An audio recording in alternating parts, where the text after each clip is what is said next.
Every night and day he's shouting and pointing to one direction. But his own people are blind and saying it's causing division. Tell me why? Someone who sacrificed his life for you and I. Tell me why? Out of sight has become out of our mind. He's asking for nothing and cares about not for his people emancipation. No. But there is a breaking news to those who never knew. Permit me to give you a clue. In the morning sun will rise. There is a breaking news to those who never knew. Permit me to give you a clue. The morning sun will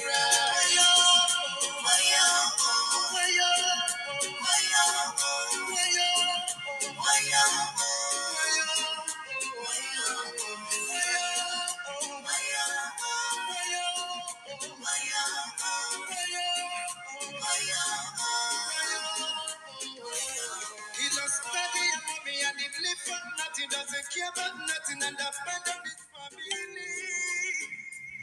Yeah. Oh. Take your time and think what he's going through. He doesn't want to give up but to protect you. Even when they throw him Africa choo-choo.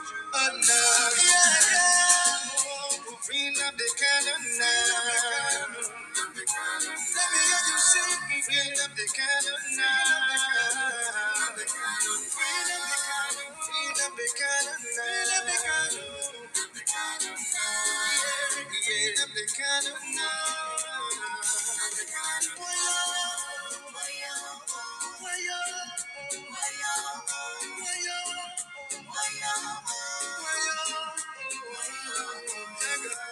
You hate him because of envy. We love him, he's one and only. We follow him because he's ready to die for the freedom of his people. Whatever he said, it's a prophecy. Take it on your living letter, you believe. He's so fanatical and ever ready to die for the freedom of his people. There is a breaking news to those who never knew. Permit me to give you a clue. In the morning sun will rise. There is a breaking news to those who never knew. Permit me to give you a clue. The morning sun will rise. Bring up the cannon now. Bring up the cannon now. Bring up the cannon now. Bring up the cannon now. Bring up the cannon now. Bring up the cannon now. Bring up the cannon now. Everybody know my job is singing. Bring up the cannon, yeah. Bring up the cannon.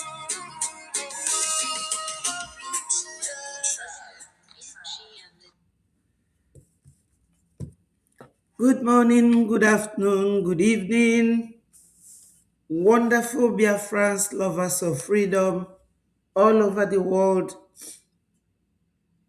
I greet you all. I say, may Chukwu Okike Abiama continue to bless all of us wherever we are. I do appreciate all Biafrans all over the world. Ndị be anyị nọ n'ụlọ ekenekwa m unu. Udo ga-adịla unu niile ndị nọ n'ụlọ. Ọ ga-agazili nwoke gazielu nwanyị. Ana m asị nke ọma meelu unu. Nke onye chilu nyazelu. Bịanụ join am n'ụtụtụ a. Ka anyị fee ofufe Chineke na ofufe Biafra. Maka na Biafra bụ our religion. We must evangelize. Join me, my people, join me. Wherever you are watching from, join me so that we will continue. We can never give up. Biafra is our nation, and Biafra we will always talk about our own interest first. Biafra interest first, and nothing more, nothing less. We have to continue until we get our nation recognized and we will go home. So, my people, I just want to, start today by saying that this is the day the Lord has made, and we rejoice and be glad in it. Wonderful Biafrans, every day that passes by, we count it. I do appreciate all of you, my wonderful sister Obi. I wish you all the best in everything you do. Whatever any Biafran is doing, just bear it in mind that you are not doing it for yourself. You are doing it for all of us. And we say that Chukwu Okike Abiama will lead and guide you wherever you are, whatever you are doing. I also appreciate my sister Ihuoma for joining. Thank you so much. Everybody should remember to click the like button, share the message, and let it go viral, because we are going to talk about things that really touches and concerns our freedom fight, while we are fighting, where we are now, and where we want to be. And one of them being that Biafrans has been marginalized, have been tortured, have been killed for many years. And the people of the world, even people around us, the Oduduwas, the Hausas, the Arewas, they never gave acknowledgement to the reason why we Biafrans were killed. 1926, they killed us.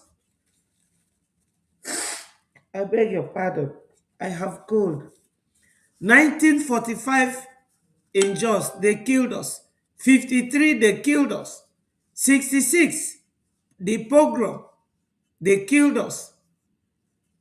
And my people, that was why Odumegwu Ojukwu, when they killed Aguiyi-Ironsi, Odumegwu Ojukwu said, no, these people, they are very serious. Nobody knew then that was why they were killing us was because we resisted Islamization. We resisted to be Islamized. And they were my sister UK. I love you all. I appreciate you. Where are the Biafran men? Only my sisters are here. Join us. Join us. So, my people, whenever I am here, I don't forget my root and why we are fighting for freedom. We will continue to disturb the world. We will continue to fight Nigeria until they let go.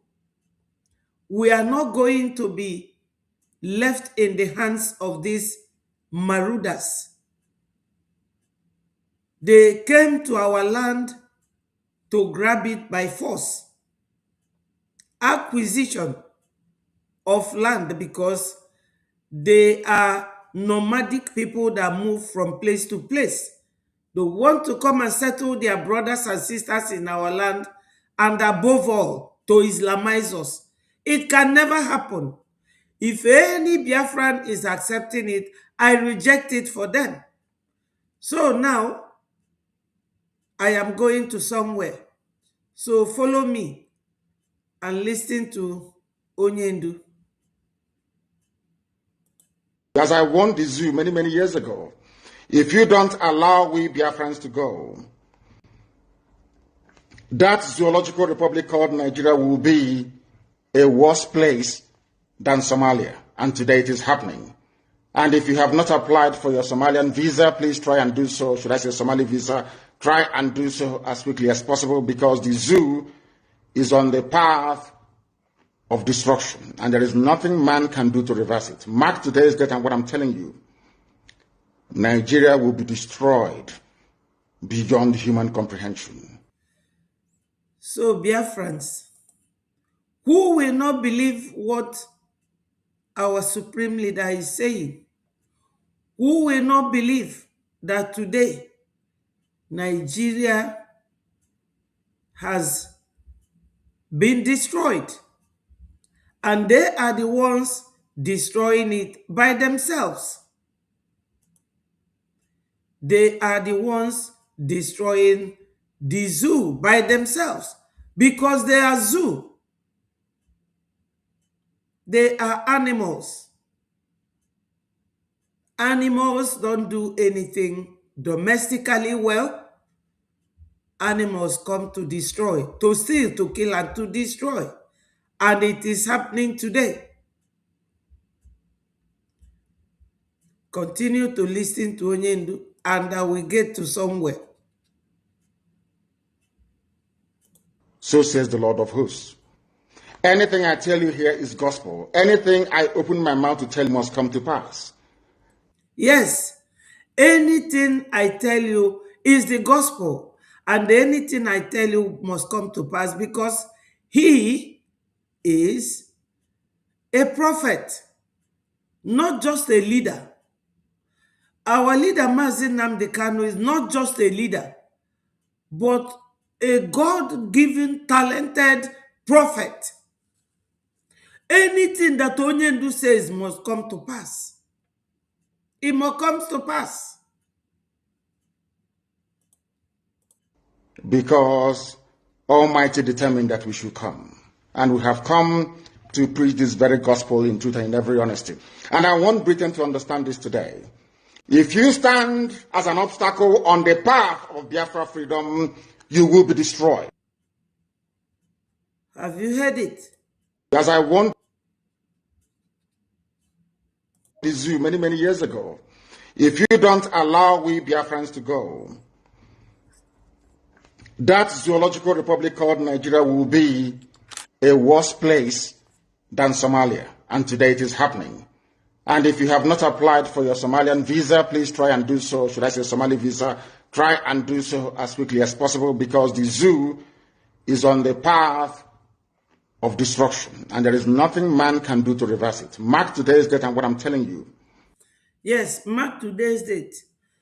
You people can see above Onyendu's head, ESN, that he has already formed this ESN before making this comment, maybe towards the end of 2020 or the beginning of 2021, before he was abducted.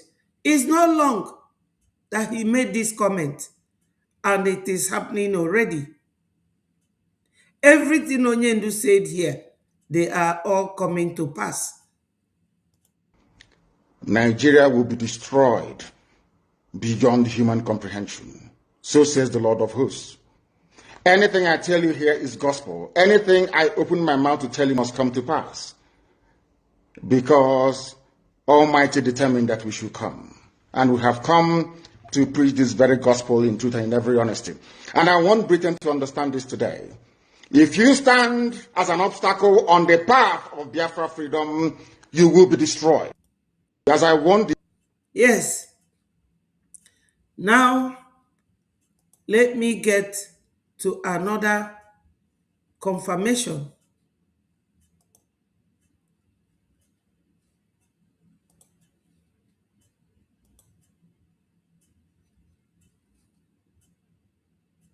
Countries want a ceasefire, but they want. I mean, they would surrender if I declared war on them, and I'd be able to take them over. I mean, they're all a bunch. European countries want a ceasefire, but they. This man you are seeing here with Piers Brosnan or Piers Morgan. Yeah, Piers Morgan. This very man is an American congressman, and this is a British TV guy, Piers Morgan, a presenter. So listen to them, and you will now compare it to Onyendu's prophecy. Listen. European countries want a ceasefire. European countries want a ceasefire. European countries want a ceasefire. Listen to it again. European countries want a ceasefire, but they want. I mean, they would surrender if I declared war on them, and I'd be able to take them over. I mean, they're all a bunch of useless cowards. That he declared a war over the Europeans who are saying that they should not fight Iran, that they should call for a ceasefire, and he called them a bunch of cowards. He called them bunch of cowards. And listen. But do you really believe that, Rudy? Oh my! He said to him, Morgan asked him, "Do you really believe that?" And he said, "Oh my God, yeah." That he believed that they are cowards. My God, yeah. I mean, the prime minister in your country, sad to say, I have people from England telling me you're going to be a Muslim country in 10 years. That his prime minister was saying the same thing as those who are calling for ceasefire. And he was telling them that somebody said that United Kingdom is going to be a Muslim country in 10 years. I mean, the Anglican Church, the Roman Catholic Church is bigger in England now than the Anglican Church, and Charles III might be the Muslim monarch of England. He said that Prince Charles of England or King Charles of England is going to be Muslim monarch of England. I mean, they're taking over, and they want to take over, and it's their aim. That they have taken over, and they want to take over. That's they, the Muslims, want to take over England, as Onyendu predicted. And Iran is the fuel behind that. You take out the Islamic Republic of Iran, the whole thing moves in the other direction. You realize, Rudy, He said to him that Iran is the brain behind that.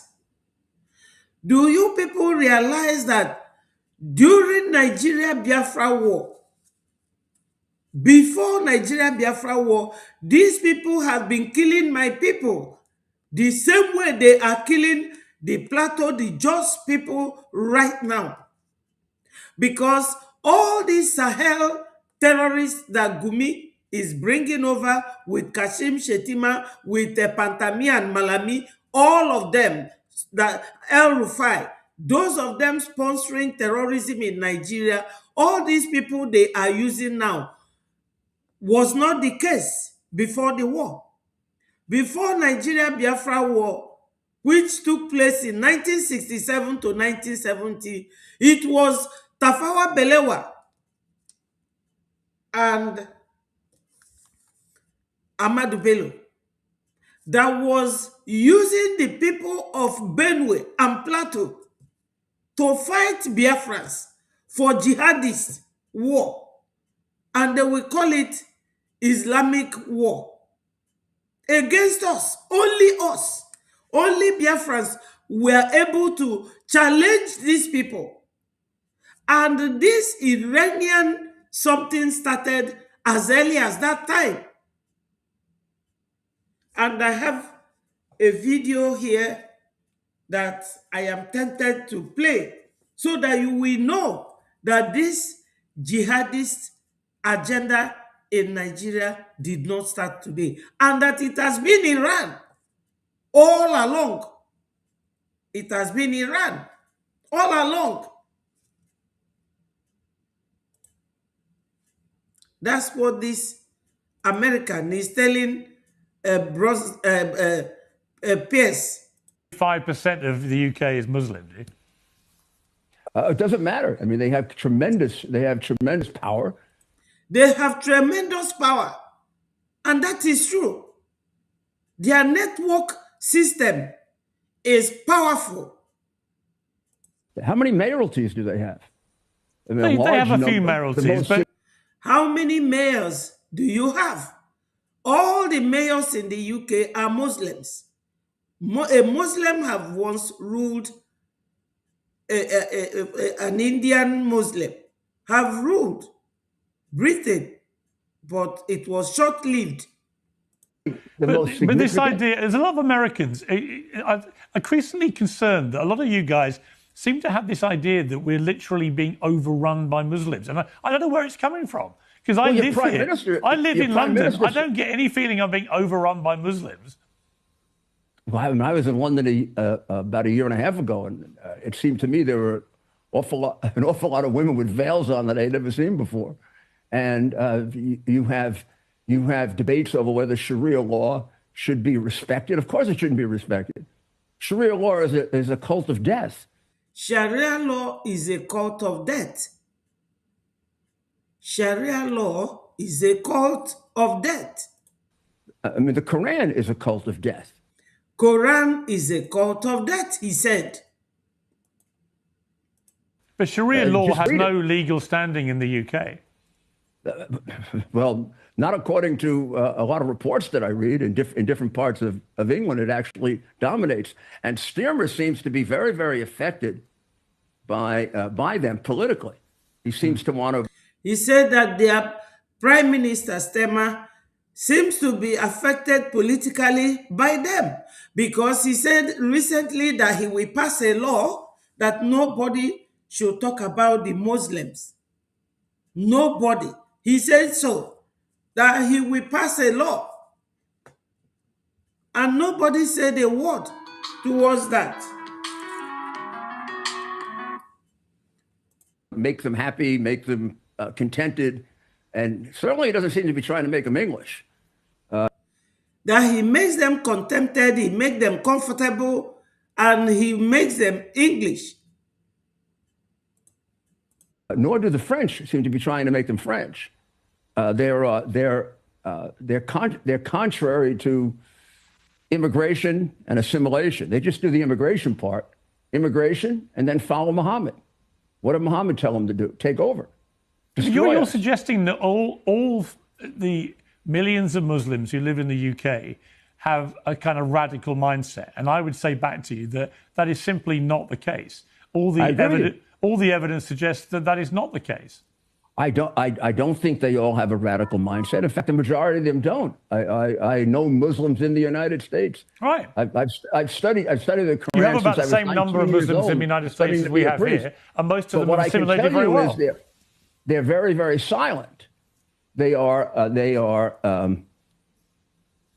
a very, very excessive, militaristic form of the Muslim religion, which is justifiable based on the literal words of the Quran. And then the rest of the Muslims are very silent. You rarely hear an objection to the horrible things that they do. He said that they are silent. If you people see the agenda of these people, see what is going on in Nigeria, have you ever heard the Vice President of Nigeria talk? But he said that he is going to be the security chief. And the insecurity in Nigeria is the highest all over the world, where Christians who are definitely citizens of that country are dying on a daily basis in the churches, abducted, and he is not saying anything, according to this very man, that they are silent, but they know what they are doing. This is what my people have been facing for so many years in Nigeria, and nobody was saying a word.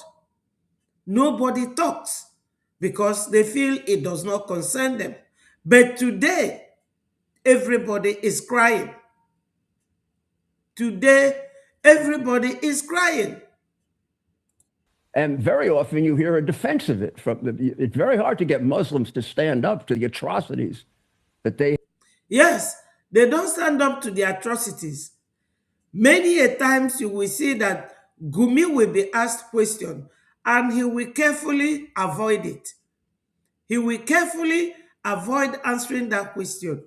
This is what Biafrans have been facing since 1966. Have that they commit, and there's a defensiveness that's extraordinarily dangerous. Reminds you of a little of Germany. Certainly, all of Germany weren't Nazis; they just were afraid and they were defensive, and wouldn't stand up to it. That is a significant problem in the Muslim world, and it's beginning to change in the Arab countries. Now, Biafrans, when you listen to Onyendu, you will understand that very video that we all watched. Listen to Onyendu again. As I warned the zoo many, many years ago, if you don't allow we Biafrans to go, that zoological republic called Nigeria will be a worse place than Somalia. And today it is happening. And if you have not applied for your Somalian visa, please try and do so. Should I say Somali visa? Try and do so as quickly as possible, because the zoo is on the path of destruction, and there is nothing man can do to reverse it. Mark today's date and what I'm telling you. Nigeria will be destroyed beyond human comprehension. So says the Lord of hosts.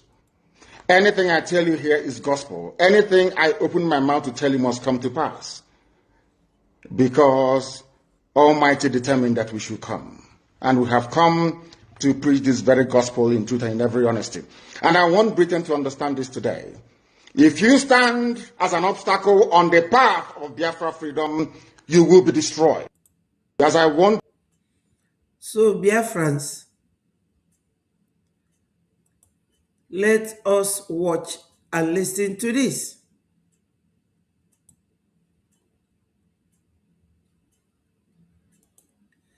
Now, as Onyendu said to us that his gospel will always come to pass, every Biafran should realize that we have this freedom to fight, and that we are not just fighting the freedom for the sake of fight. We want to be free. We want to go home. We want to be one of these countries that whenever they want to go on holidays, they will buy their ticket, travel to another country. They will travel to another country to go and have break and rest. We don't want to be the people that will go to another country and we will not have a home to go back to. For instance, myself, I always like to use myself as an example. Because of what I'm doing here, I cannot go to Nigeria now unless I'm ready to die. Because if anybody tells you that the authorities don't see my video, unfortunately, I show my face. People like Biafra Unite and other people that are on media, you don't see their faces, you don't know who they are. It is only me and our information minister that show our faces. And David Nana. Only 3 of us. The rest, they don't show their faces because they still want to go back to Nigeria. to see their family maybe. But I cannot go home. That's why we are fighting to be free. Because Nigeria wants to Islamize everybody. Who are the Nigerians? The Fulanis, who are not up to 15 million. Fulanis are only 13 million. And they have been working with Iran since 1960 something to Islamize the nation called Nigeria, the contraption. Nigeria is the only country in this world that has expiry date. It expired in 2014. But because they're already holding on, clutching on the power like this, they won't leave it. They did very well for themselves by aligning with the Europe. Because when Europeans came to colonize Africa in the 18 something, they always go back to Berlin to sit and share Africa like they are sharing cake. And we Africans, since then, we haven't learned anything. Till date, I can assure you that most Africans have not learned anything. Even some people that are fighting with us, they haven't learned anything. Two things I want to talk about today. One major thing is that we Biafrans, some of us don't know what they want. They don't. Some are here for namesake, maybe to show off who they are or what they can do or how they speak. Some don't even care at all to know what we are doing. They want one Nigeria. If you ask them, why do you want one Nigeria? They don't even know. And those are the ones who don't understand the agenda of one Nigeria. Two agendas. One is to be giving oil to the Europe. And two is for Fulanis to take over the whole place and continue to be in control.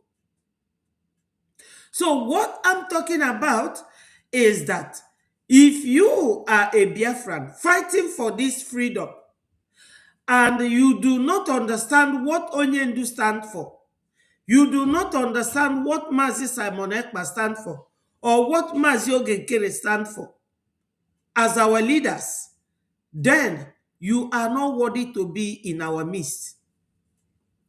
You are not worthy.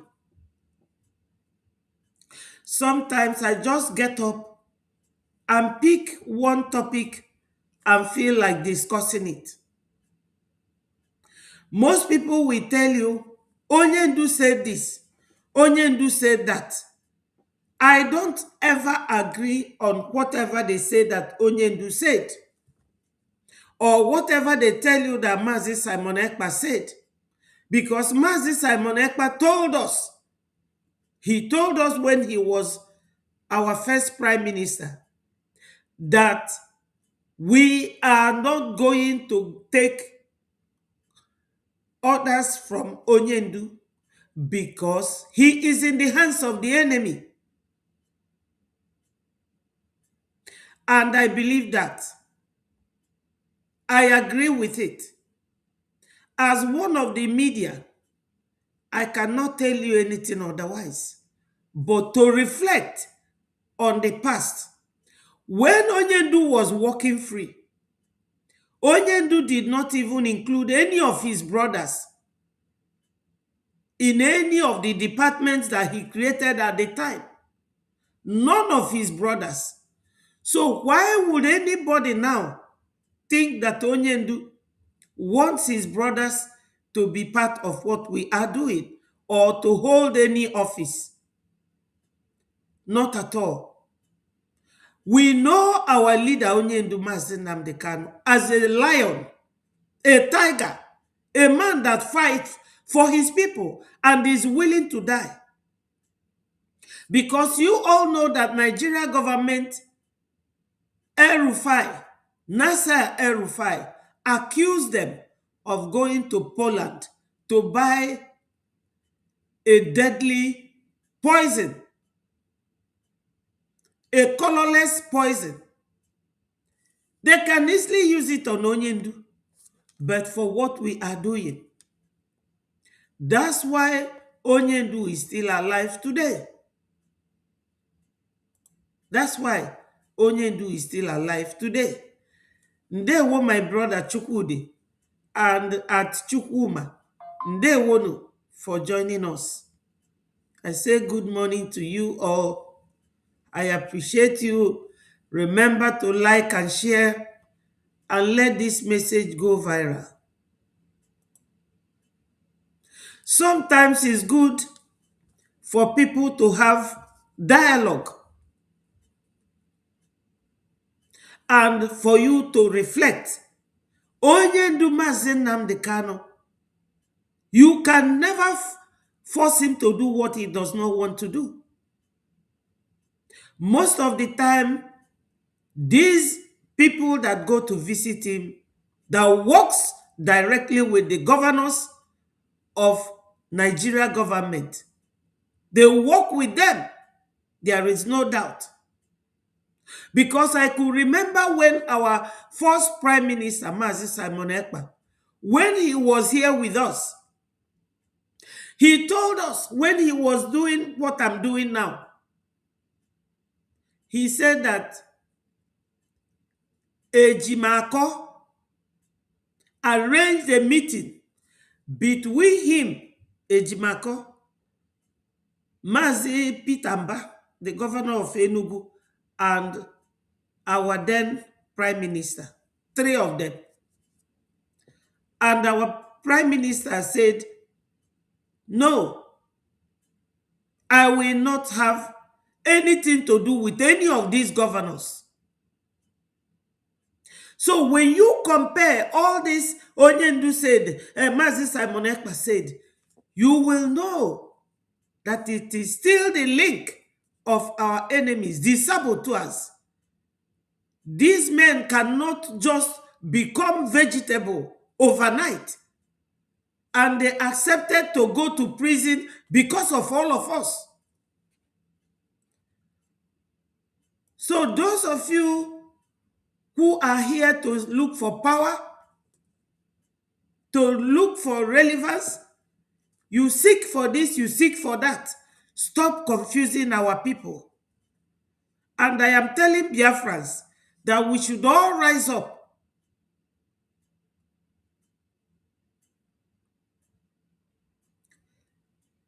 So now, many people are talking about our current Prime Minister.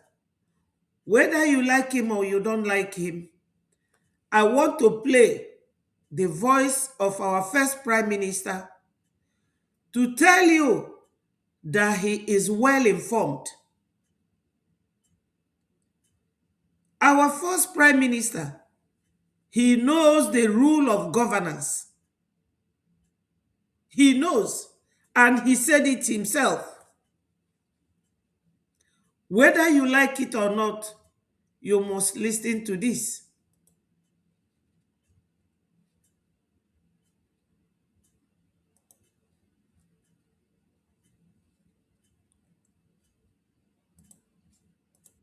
Whatever anybody say here is an individual opinion. What binds us is going to be the charter of the Confederated State of Biafra. Whatever you see in that charter is what stands. That is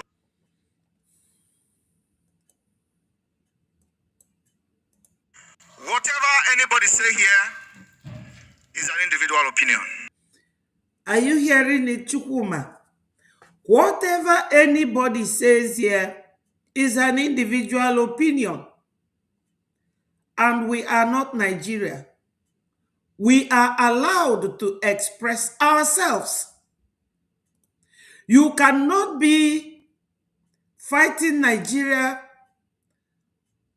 for disallowing you to express yourself, and you will come and maintain the same system of governance. Ndewo, my sister Eyuche. Thank you so much. Thank you for joining us. Are you hearing me, my people? Listen to this again.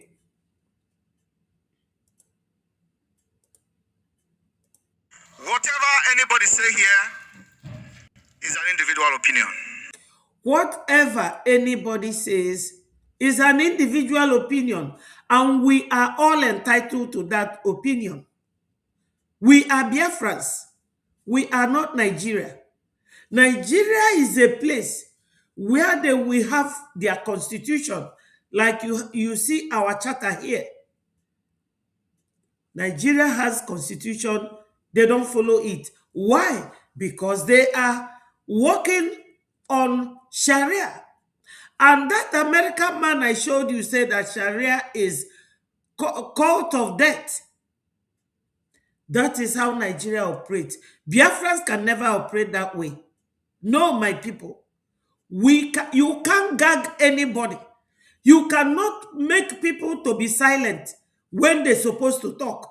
Or you make people to say things that is not right. No. We are accusing Nigeria of inconsistency. They are neither Sharia nor English law that they have written in their constitution. They don't follow it. So you are entitled to your opinion. And that's what our first Prime Minister said in this video. Let's continue to listen. What binds us is going to be the charter. What binds us is going to be the charter. And that means that as long as that charter remains, that we must all be bound by it. It is the governing document. It is going to be our constitution when we get to the homeland. This is it.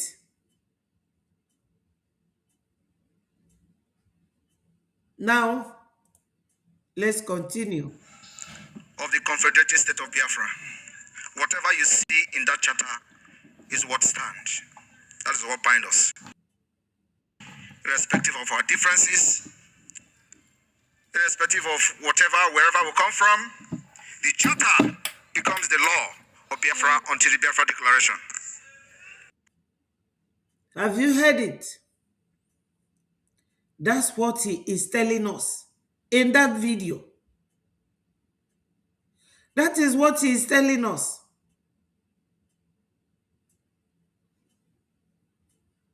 Yes, I saw Achalugo's confession. Let me tell Biafrans about that. Achalugo is like Adan Diocho to IPOB. They were using her during the time to lie to Biafrans. Just like those of you who are still lying to our people. You should stop deceiving Biafrans so that Biafrans will know what they are doing, where they are, and where they are going, and how they will get there, which is Ejema and Eje. This Ejema and Eje is the main reason why I always come out to remind our people, because I have to continue to talk to Biafrans about Ejema and Eje. Forget about who is your leader. See your leader as a man that is taking you to somewhere. But what you have to do, and you must do it, is donation to support your government. Every powerful government is the money, finance, taxes paid by the citizens of that country. not tell me now that America is powerful because they went to steal money from somewhere or because they are too strong to steal money. No, they don't steal. This is money they realize from their citizens. So if you want Biafra to be as powerful as America, you have to actually pay your dues. Ejema and Eje. This is what will take us to where we are going to. So as I was saying before I digressed, Achalugo is to IPOB to what Adandiocho is when she was there. Adandiocho helped Ngozi Orabueze to divide the number of people that were donating money when our Prime Minister, Mazi Simon Ekpa, was there. Achalugo will tell you she will insult you. She will insult you. When our Prime Minister, Mazi Simon Ekpa, was elected to be the Prime Minister of Biafra, they said that he is self-acclaimed. But Biafrans knew that the cabinet ministers representing the 40 United States of Biafra, because we should always have that in place. That is how every country governs themselves. All the 40 states, their representatives, what they are doing and what they have done will all be there. So Biafrans, I do not come here to praise Caesar. I am here to bury Caesar, not to praise him. We need to support our freedom. We need to fund our liberation. That is the greatest thing that you can do as a freedom fighter. Support your government.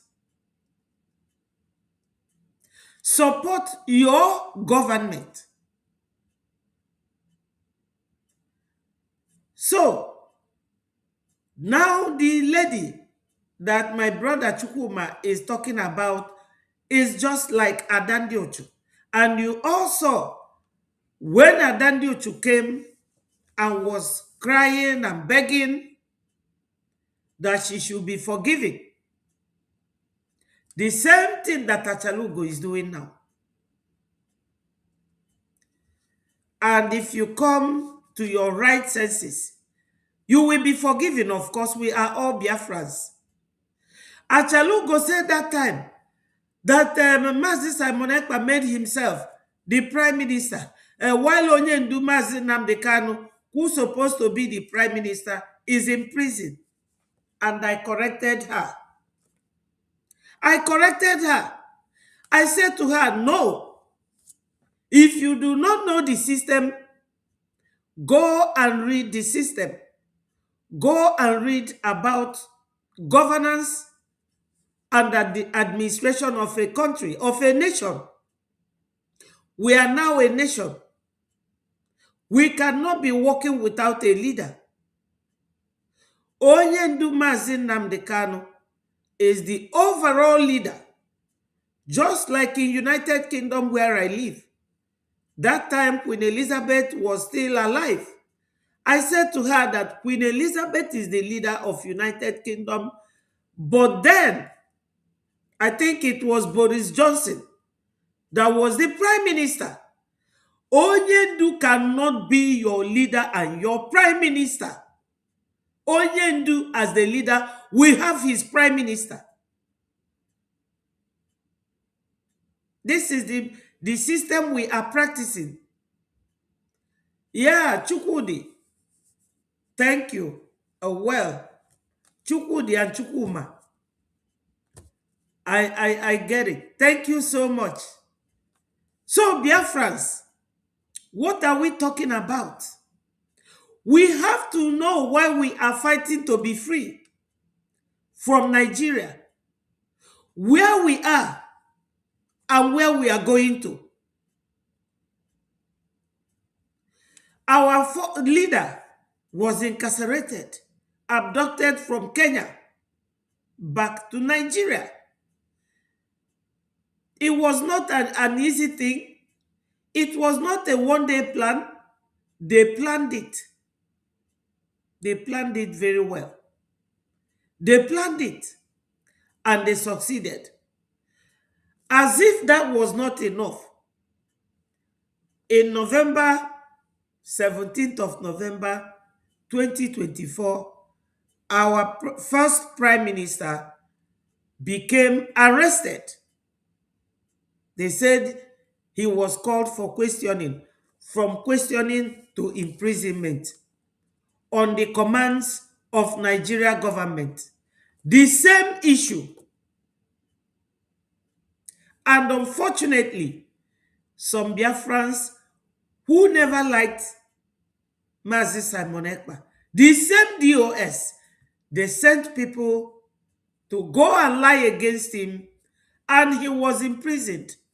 And as he said here, our charter remains our governing principle container. This charter contains all our rules, and we must follow it to the letter. We are not going to be like Nigeria.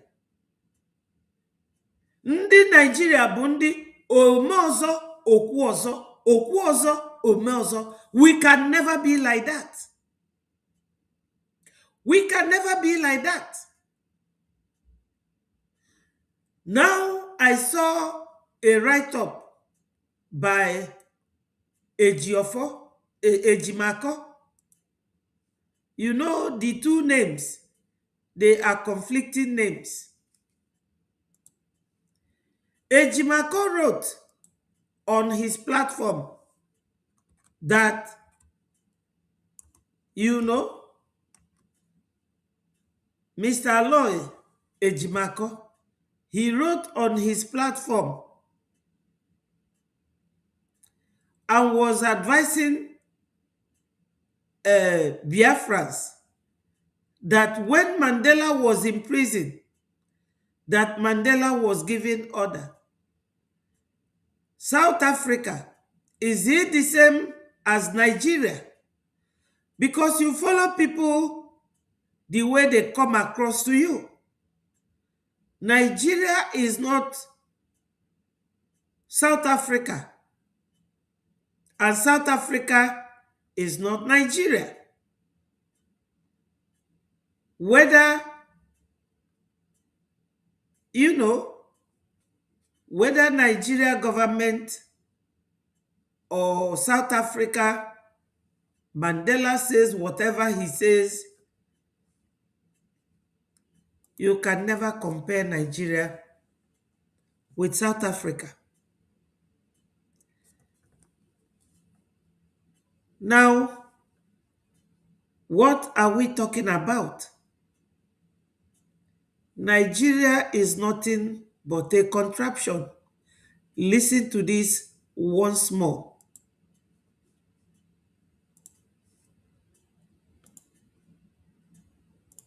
My mind, I started thinking about how we've been having this conversation about the unity of Nigeria.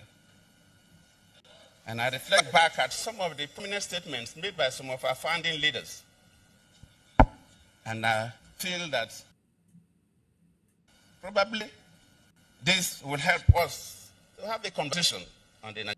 Yes, their founding leaders, it will help them in conversation. Listen to it. Nigerian unity. I just brought forth, not to bore you. First, and I quote, not my statement, Nigeria is not a nation. He quoted the saying of Baba Awo. Listen to it. It's a mere geographical expression. There are no Nigerians in the same sense as there are English, Welsh, or French. The word Nigerian is merely a distinctive appellation to distinguish those who live within the boundaries of Nigeria. A sticking affiliation to distinguish those who live within that region. The Hausa, the Igbo, the Yoruba. That's what this expression, I understand it to mean. From those who do not, this is accredited to Chief Obafemi Awolowo, the former Prime Minister of the Western region. The second one, and I quote, "It is true that we politicians always delight in talking loosely about the unity of Nigeria. 60 years ago, there was no country called Nigeria. What is now Nigeria consisted of several large and small communities." 60 years ago, depending on the year he made this comment, 60 years ago, there's no country called Nigeria. Then we were Biafrans. That is why I say to you people that if you want to be in this government, if you want to fight for this freedom of Biafra, you have to know where you are coming from, why you are fighting, where you are now, and where you want to be. Three things. The introduction of why you are fighting, where you are, the main body of the essay that you are writing, and the conclusion being where you want to be. Do you know where you are coming from? Because some of you that just came to join this struggle, maybe 2023, you are just like a man sent to go and exhume a dead body. You will start from the foot. Ndị be anyị nọ n'ụlọ, unu niile ma onye a na-akpọ nwoke a, Jonathan. Good luck Chidebele, or Chidebele good luck. Maka na enwe Chidebele n'afịa, fasi na onye Igbo na ọmachi Nigeria. So amaro mo na case this man ada kuzilu Obi anything.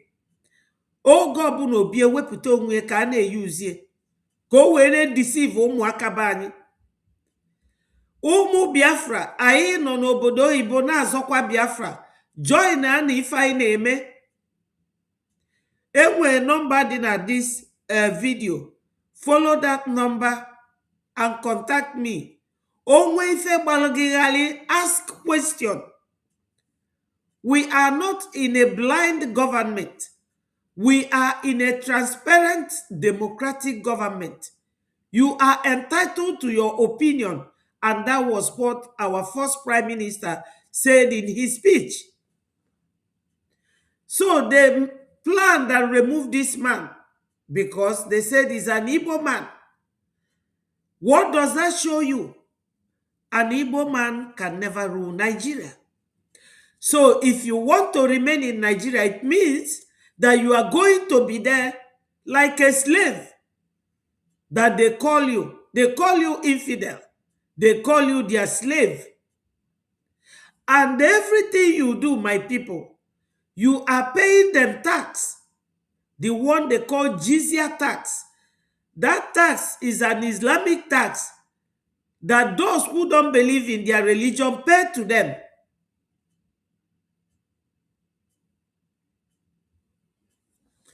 Okay, Chukwudi, Ndewo. Ndewo for campaigning for him. Are you still campaigning for him now?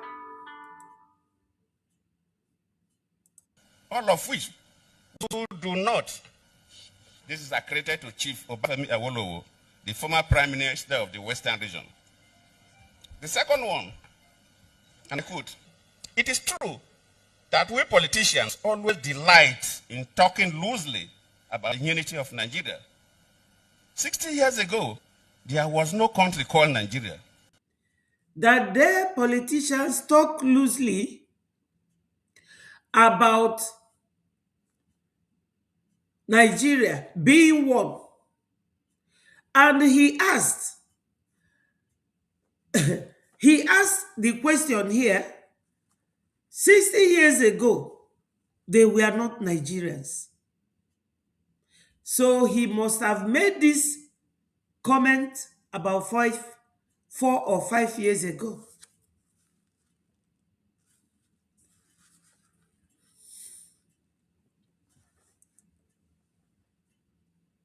So, my people, Biafrans, when you listen to this, you will ask yourself, is there any country called Nigeria for those one Nigerianists? What is now Nigeria consisted of several large and small communities, all of which were different in their outlooks and beliefs. The advent of the British and that of... My people, this one is Hope Uzodinma. This one is Ike Nwachukwu. You can see that he is now very old. This is Ike Nwachukwu. Ike Nwachukwu's father is an Hausa man, Fulani, but his mother is Igbo. And he preferred to come to Igbo land. That's where he lives till tomorrow. Because I haven't heard that he is dead. These are the people who sold us and are still selling us to our enemies, supporting everything that the Fulanis believe in. Hope Uzodinma was the one who said that Igbo people should be married to Fulanis. And if they come to marry you and you refuse, you will be punished. Do you people know that? Let's continue.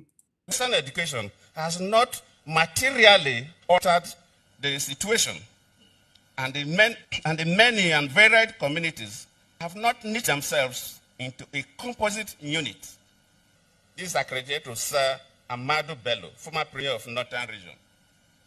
They thought, and I quote, since 1914, the British government has been trying to make Nigeria into one country. But now, when you listen to what Onyendo Nnamdi Kanu said, which I played here, and the American and the British man's conversation, you will ask yourself, or you will understand why they want Nigeria to be one. Because they are in contract with the Fulanis. And that contract was strengthened 2 weeks ago when their president visited United Kingdom. I beg your pardon. I have called my people. And instead of sitting, I have to come out. Nigerian people themselves are historically different in their... Nigerian people themselves are historically different. There is no how you can take an old wine and combine it with the new wine, and you expect that new wine to maintain a fresh and sweet taste. Or that you are wearing a clothes, you have a linen or silk dress, and you get torn, and you want to amend it with khaki material. We are incompatible. We all fall in parallel lines, and we can never meet. Nigeria can never be one.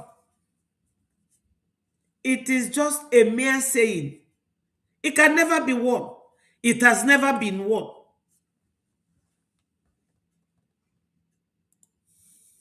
Backgrounds, in their religious beliefs, trying to make Nigeria into one country.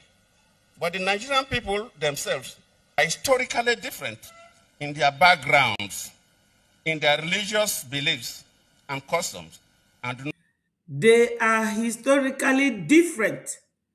They came from different background, and they are historically different in culture, tradition, and religious beliefs. We are not Muslims. The Muslims are on their own. We are Christians. We do not bother the Muslims. We did not ask them to leave when they came from Futajalon or from wherever they came, because Christians are very tolerant people. We are different in religious beliefs, but they want to force their own religion down our throat.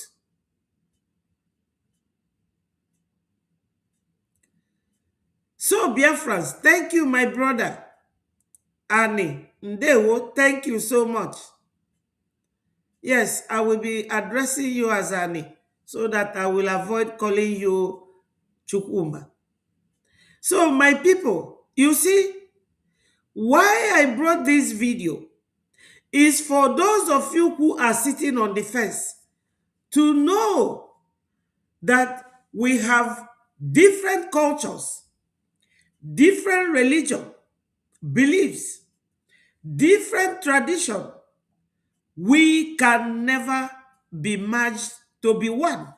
We were merged to be one by the colonial masters for their own interest and nothing more, and for the interest of the Fulanese to Islamize and Fulanize you.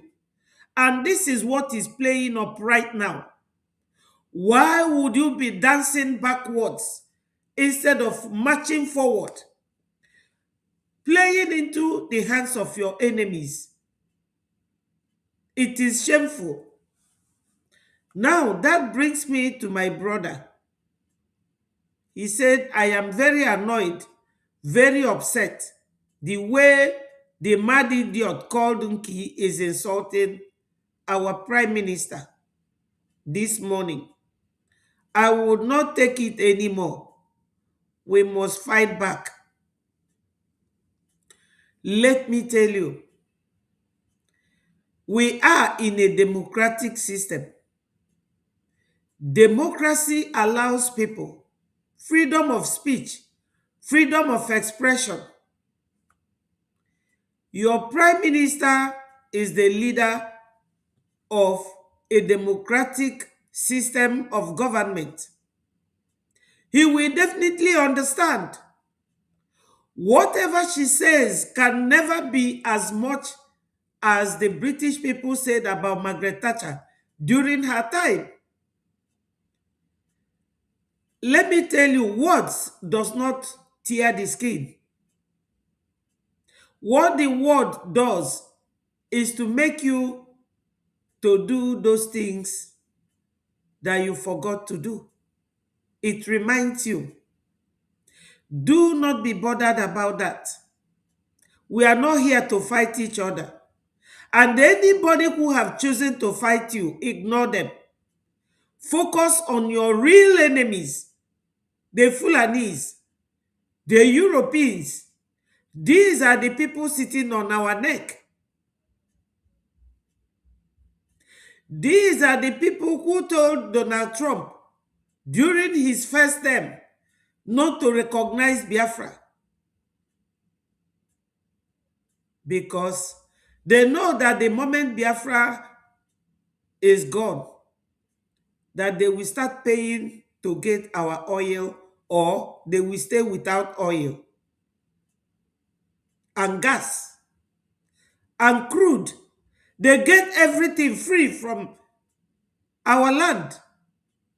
And Nigeria government, on their own part, the Fulanese, predominantly, precisely, they are the ones sitting on our freedom. That name you mentioned there can never stop what we are doing. She cannot. So she is free to express herself. And maybe you can work with what she says. You can work with it. or you work against it. But she is entitled to her own opinion. As our first Prime Minister said here. Listen to this again. Whatever anybody say here is an individual opinion. What binds us is going to be the charter of the Confederated State of Biafra. Whatever you see in that charter is what stands. That is what binds us. Whatever you see in that charter is what binds us.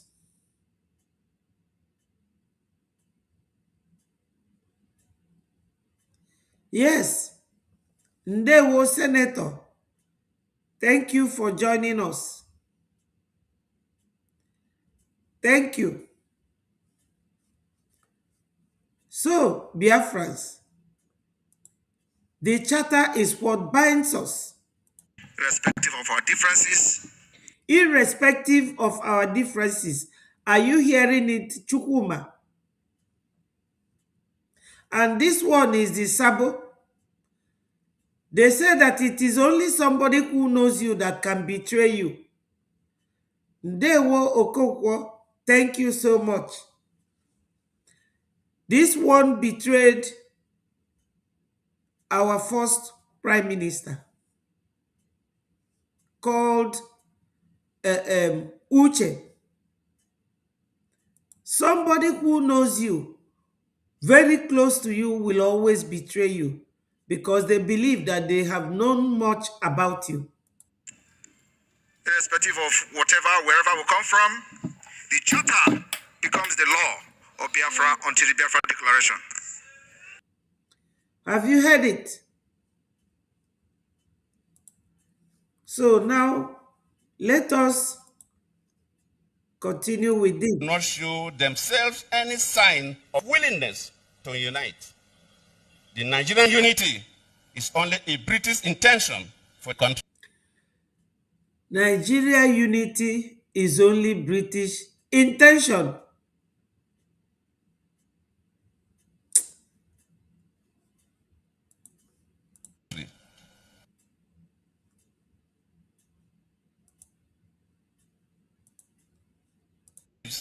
And customs, and do not show themselves any sign of willingness to unite. That they did not show themselves any sign of willingness to unite. Hello, Eucharistic Japanese. Ndewo from Pakistan. Thank you so much. Thank you for joining us. Thank you, thank you. Oh my God. Internet is something else. All the way from Pakistan. Our brother is urging you people to share and like. Like. Click the like button.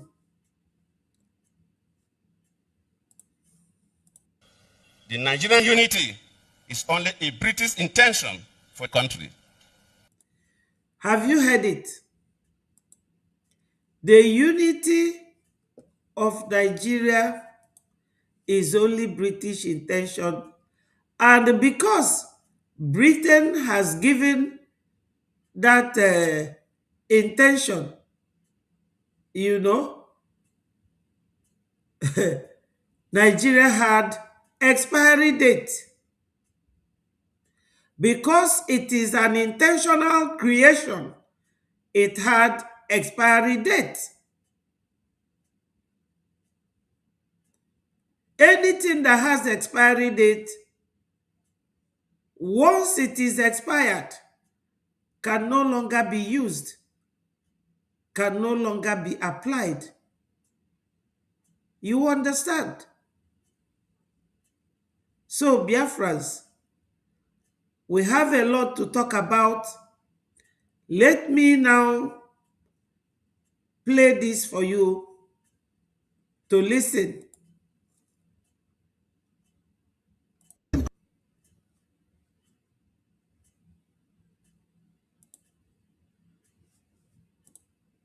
Road for Southeast. I, Senator Engineer David Umahi, On behalf of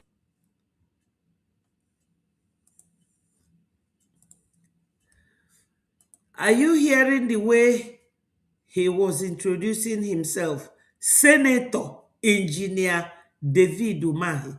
These were the people that proscribed us as terrorists during his time as a governor.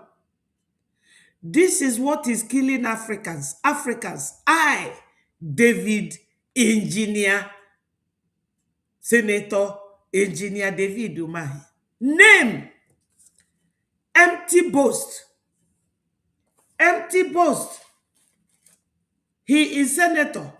He is engineer. He is David Umahi.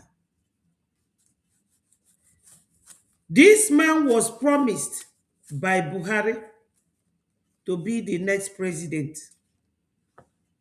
Did Buhari give it to him? No, he's an Igbo man. Obi did not learn from it. Obi went from APGA to Labour, to PDP with Atiku.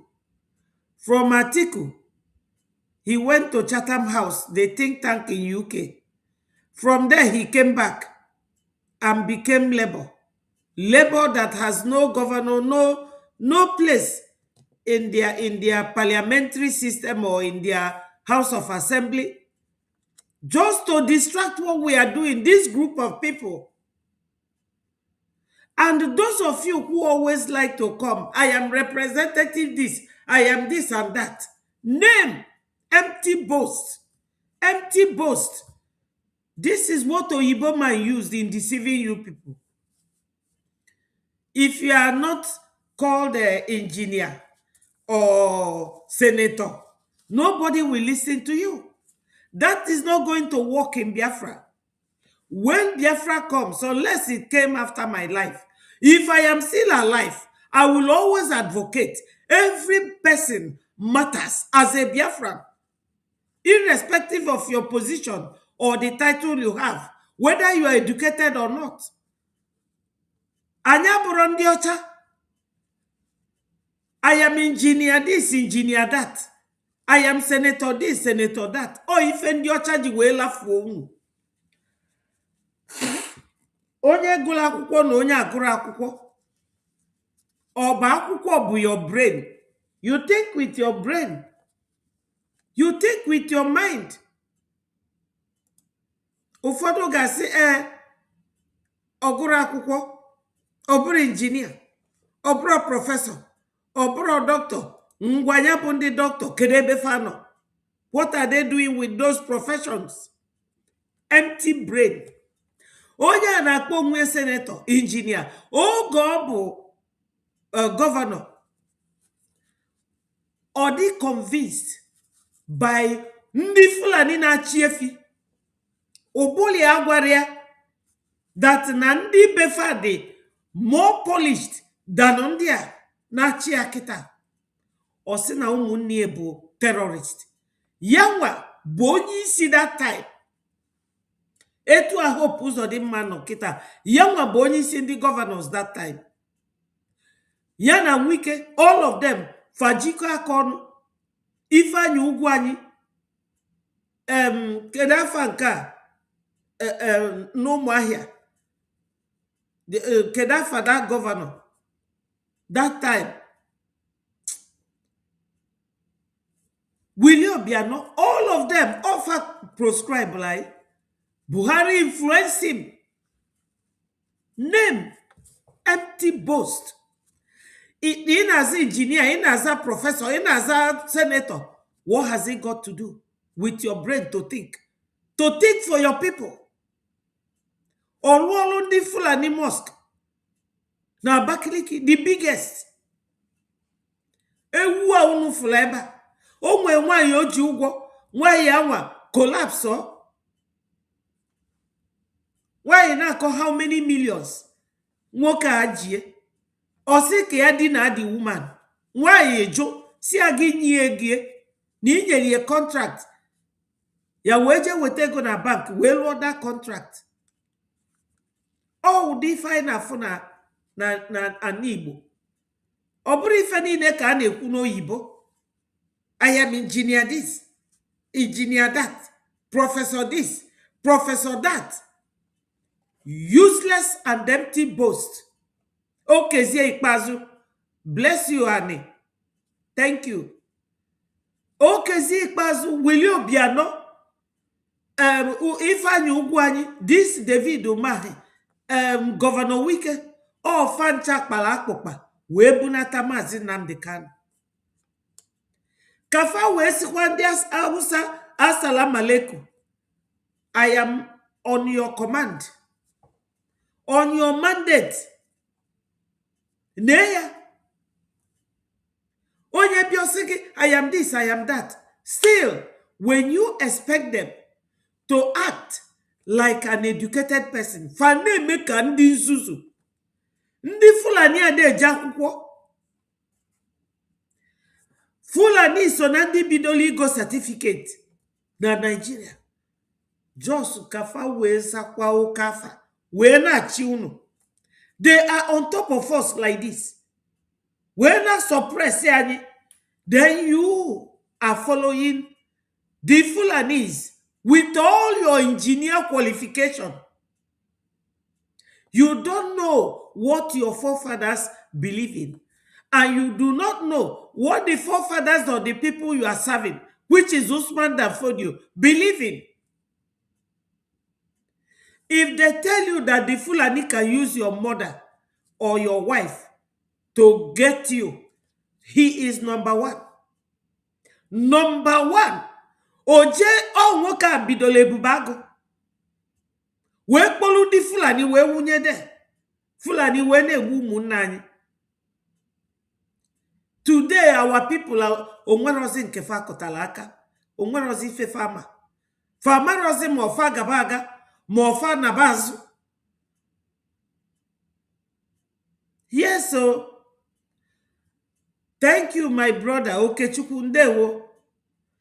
Ụmụ Biafra, unu ekwesịna ka this type of people na-deceive unu. Obi bụ one of the willing tools. O ife Amadu Bello kwuru.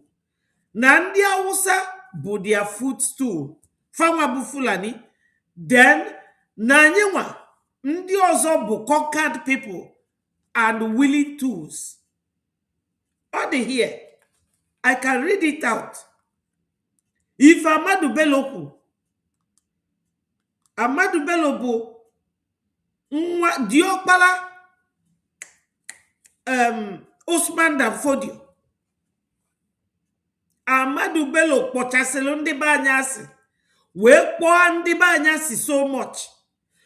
But these are those willing tools. So my people, onye bịala ebe a agwazina m na o nwere onye na-akpali your prime minister. Your prime minister understand that we are in a democratic system where people are free to their own opinion. You are entitled to your opinion. That is it. And our guiding principle remains our charter. Let me show it again. Because as you know, listen to it again. Whatever anybody say here is an individual opinion. An individual opinion. You are entitled to your opinion. What binds us is going to be the charter of the Confederated State of Biafra. What binds us is the charter. That is what everybody should be looking up to. Yes. You all know that this guy, he was one of those who betrayed our first prime minister.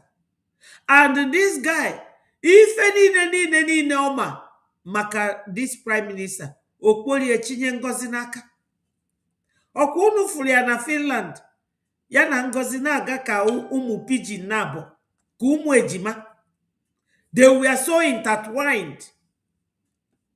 So, everybody, water that nifa anyị na-agba ọsọ ya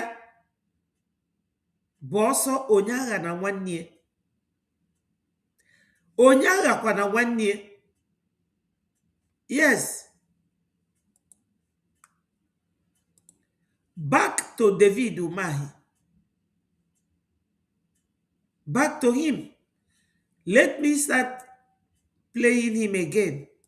President that nobody can put down by the power of this president that nobody president that nobody can put down by the power of the Spirit of God. By his directive that we should do everything to lessen, the conflict points, from Enugu. President that nobody can put down by the power of the Spirit of God. By his directive.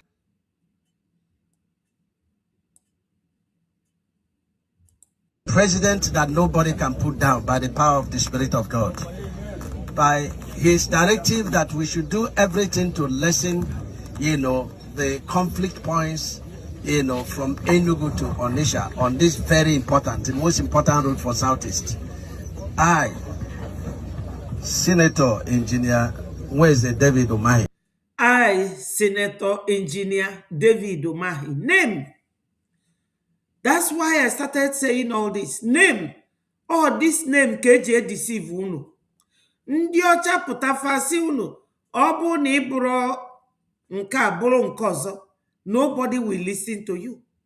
Mana ndị ọcha ga-listen out ụmụaka nọ na kindergarten. Do not be deceived. My people, do not be deceived. We give a lot and we receive a little. In fact, practically nothing. We don't receive anything. We give a lot. Unu manandi Russia. Block oil naga na Europe. Oh, manuai. That's why Europe ujiwenye Nigeria 288 million euros. Loan. Nyekwafa terms and condition. What to apply that loan on. Britain nyefa 746 million. So my people, onyege nyani, we have to give it to ourselves. Ejema and eje. Obulu mandinka. Ondinka Casadwana of Sokoto Sinafabo conquered people and willing tools. They use them against us. And they are still using some of them. Let me tell you, Chukuma, anybody doing anything to Biafra, anybody doing anything to us, you will just write it at the back of your mind that when Biafra comes, our legal system will bring all of them to account for this sabotage. Ndị Igbo si na ada achi aka na abawunye n'ọnụ at the same time. We have most important thing to fight for and focus on. Not what anybody says. Anybody is entitled to their opinion. Focus on your leader. Focus on your aim to get Biafra. With Ejema and Eje. Do your best for us to get Biafra. This man, Bunyanwa, Formule Bubago, Polu di Fulani, Wunye Mie, the first time, Ndie Bubago apota fambuo 14 Umu Igbo. Ndi Jelu marry their sister. Ogawa, our first prime minister came around. This very man, let us continue to listen to him. On behalf of my dear president and boss, and the Biafra we are looking for, Senator. And the Biafra we are looking for. If you get my phone name, Agadi na wofe, Onya my phone name. The Biafra they are looking for. Is he looking for Biafra or he's looking out for Nigeria? Who is his boss? A Nigerian man be his boss, and he is looking for Biafra. This is it. All these governors, Ejiofo or Ejimako, all of them, Fajibado, nobody governors, sir. So when they tell you that Onyendu said, do not listen to them, or they said that Mazi Simon Ekpa said, do not listen, because Mazi Simon Ekpa has said here that we will all be bound by the charter. And he knows that no part of our charter has been deleted. The one they call with legal jargon. What do they call it? Repeal. None of them has been repealed. They are all intact.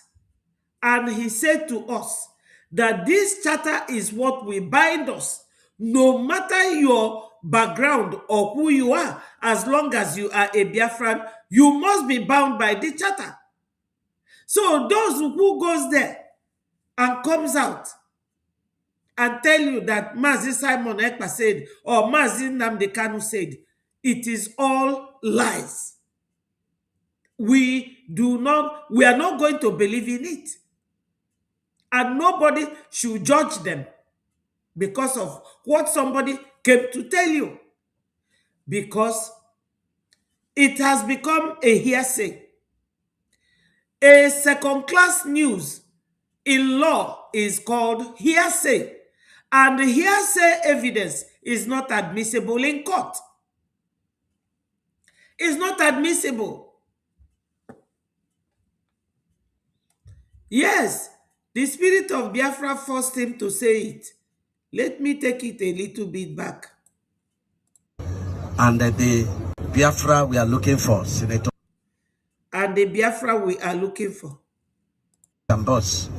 And the Biafra we are looking for. Where is the David Umahi? On behalf of my dear president and boss. On behalf of his president and boss, his president, which president? The Nigeria president and boss. And the Biafra we are looking for, Senator. And the Biafra we are looking for. Now, what does this show you?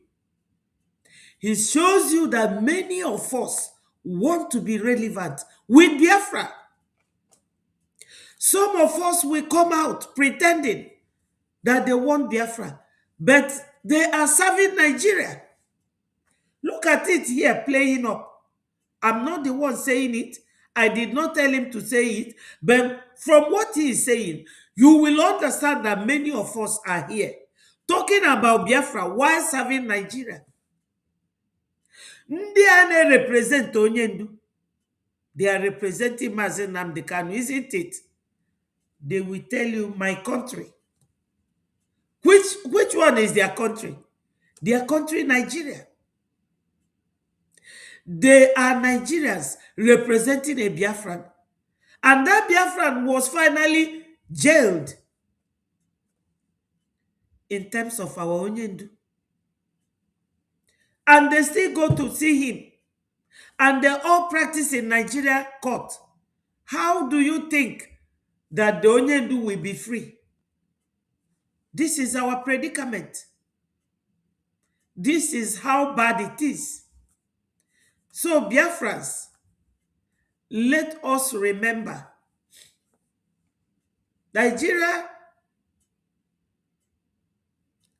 is never won and can never be won. They will use people like this working for Nigeria, answering Biafrans. He is here deceiving all these people with the name Biafra. But he is working for Nigeria. He is Engineer Senator David Ichukwumahi. This is it. So many of us are like this. In Biafra, you remember when Vam Vam Vam insulted Mazi Simon Ekpa? He said to Simon that you are a scammer. Osia na Biafra ga-eri isi gị. Ndị be anyị onwelu course karịrị that one. Gwa ma such an enemy or ga-anọkata overnight bụrụ a good person. No. Or not possible. It's not possible for such a thing to happen.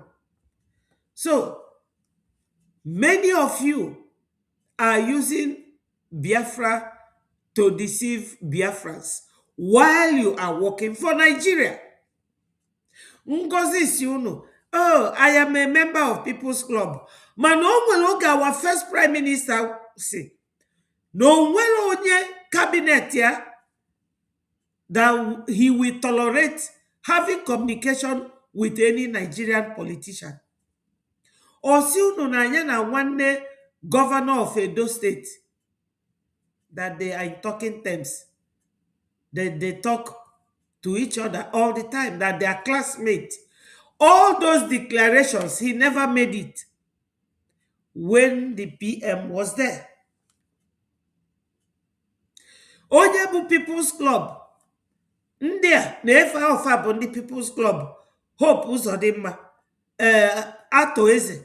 All of them. On the otie. Unafuge. When Musa was talking about going abroad to bring all of us back who are contributing money that we are sponsoring terrorism, because this David Umahi and the rest as the leader of the governors of Southeast, then they proscribed us and said that we are terrorists. Ask him, is Biafra no longer a terrorist group? But Oji Biafra now says here, this is it. Nigeria in a cube. When you have cube have 4 sides. And you have the one, the right, 3 dots and 6 dots and 1 dot. Which one is he? Onacho Biafra. Ona Lolondi Nigeria. This is what we are going through.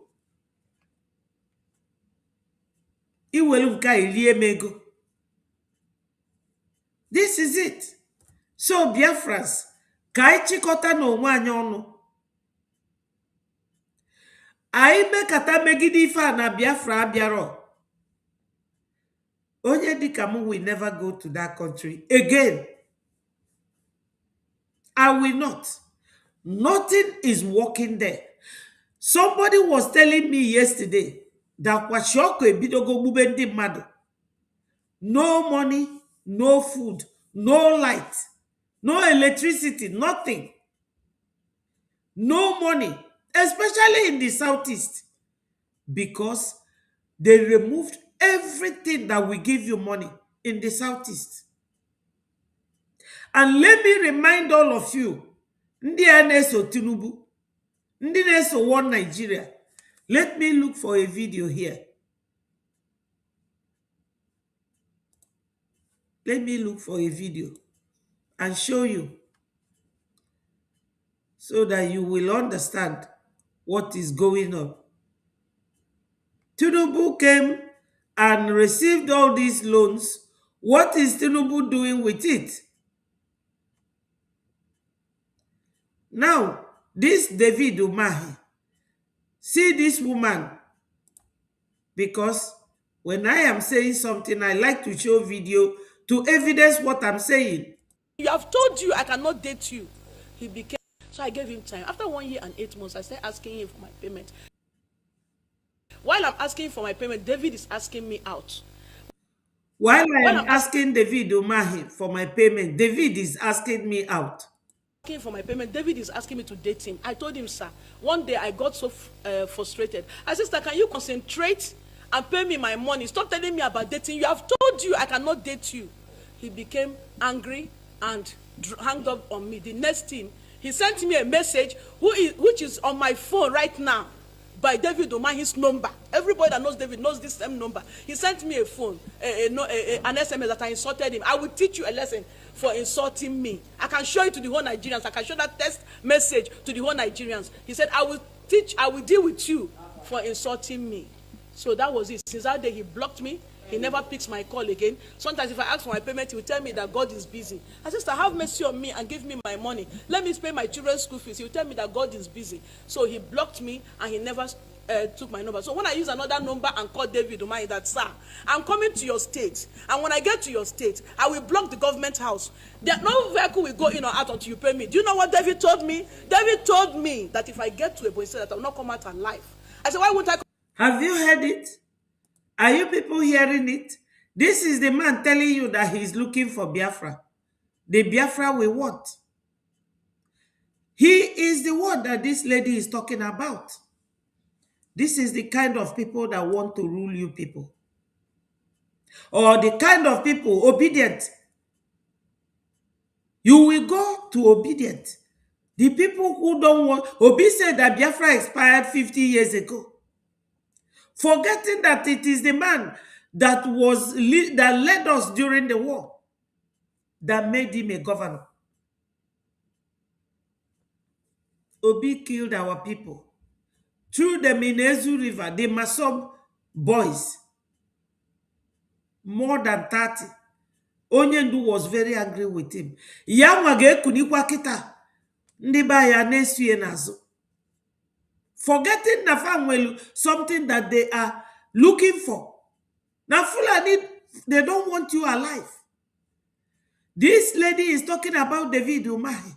This is the kind of people that some of you here messing up with Breji have followed before.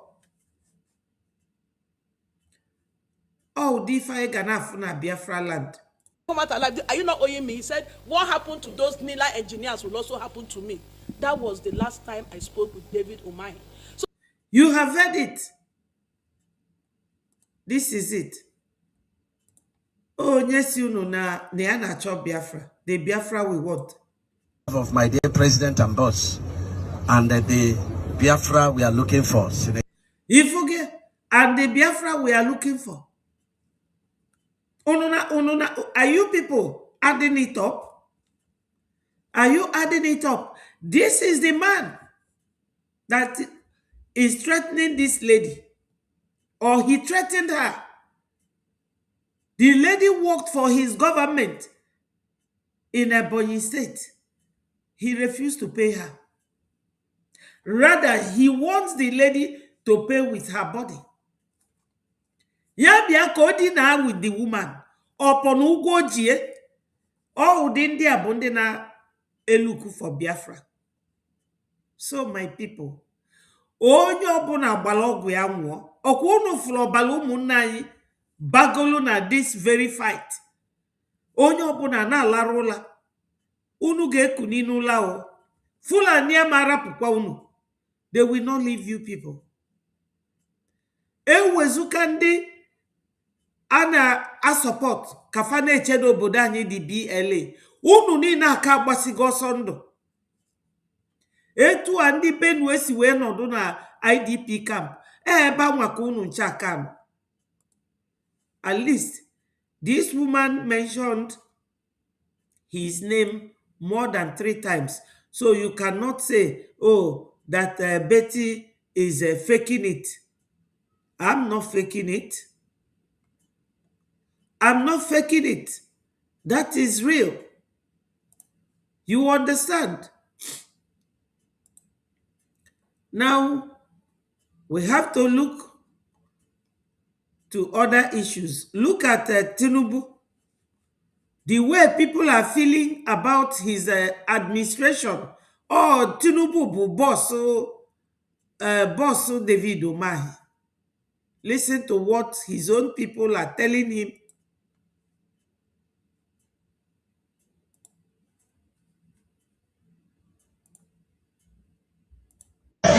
Commander-in-Chief, we get all the securities. Go drugs, no be enter town. To go console those who die from terrorists when you are in government. arrange us. Tinubu na biggest fraud. And anybody where they support Tinubu, may Nigeria happen to you. Have you heard it? The guy on stage is angry. He's angry. So if those who are really living in Nigeria are crying, and you who live abroad, you will be supporting Nigeria government by insulting your own government, what are you? You are one of the David Umahis. The Biafra they are looking for, while Tinubu is his boss. He is serving Nigeria and he is looking for Biafra. Are you one of those? Let's continue to listen. 9 months ago, she entered national TV. She said, my papa is the best president. My father is the best president. She, if your papa is the best president, maybe you go tell us. Now we go tell you. Yes. What this boy is saying here, the man on the stage, the musician, not me. He said that terrorists are killing people all over Nigeria and that Tinubu has never visited to go and console those whose families were murdered by those terrorists. That Tinubu is a fraud. I didn't say it. He said it. It's a repeated speech that Tinubu is a fraud. So if you are fighting for Biafra freedom and you do not know that Tinubu is a fraud, the man on the stage have said it. Are you going to pay a Jema and a J to support your government so that we get our freedom? Or do you want to go back to fraud? And he also said, this one is she, the one that recruited Cubana chief priest and Cubana himself to be their city boys in the southeast, to make his father to come back again. He recruited them. I don't blame him. He is working with his father. He said, this guy on the stage said that he told them that his father, on a national TV, that his father is the best president. And the guy said, if your father is a good president, you are not the one to tell us. His work will speak for itself. And we are the ones to tell you whether your father is a good president or not. Ndị Igbo si na afioma na-ele onwe. Afioma na-ele onwe. If you are a good president, nobody, the man doesn't need to campaign. The people will campaign for him to come back again as a good president. Now, let us compare Tinubu and the people of Abia. You know, last time Showore was criticizing Dr. Governor Alex Oti, the governor of Abia State. You all know that Okezi Ikpeazu ruled Abia State, Ojus Okalu ruled Abia State, and the other man, I've forgotten his name. 3 of them ruled Abia State, and Abia was like a dustbin. When I went to Aba, I couldn't believe my eyes. 2016, when my mother died, we went to Aba to buy clothes for burial. The white lace that we have to wear, and the lace they will sew and wear her in her box. We went there. You have to come out. And we went with Jeep. You will all have to come out. And the car will climb. And we will walk. Aba was like, you can never believe it. 2016. Now, Abia people, everything that Oti is doing for them, he's not doing them a favor. That is the way it's supposed to be. But the other three governors did not do it.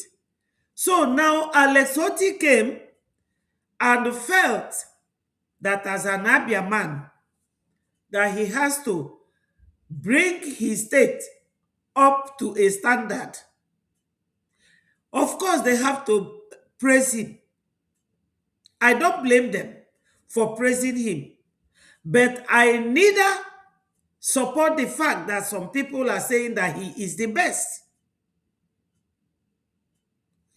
None of them is the best. But he is better than the other three.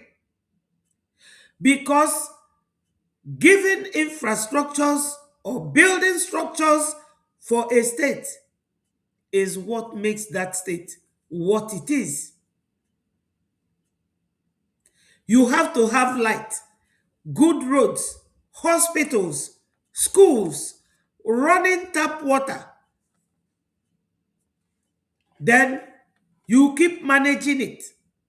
And when you are managing it from year to year, that good governance is what we are preaching.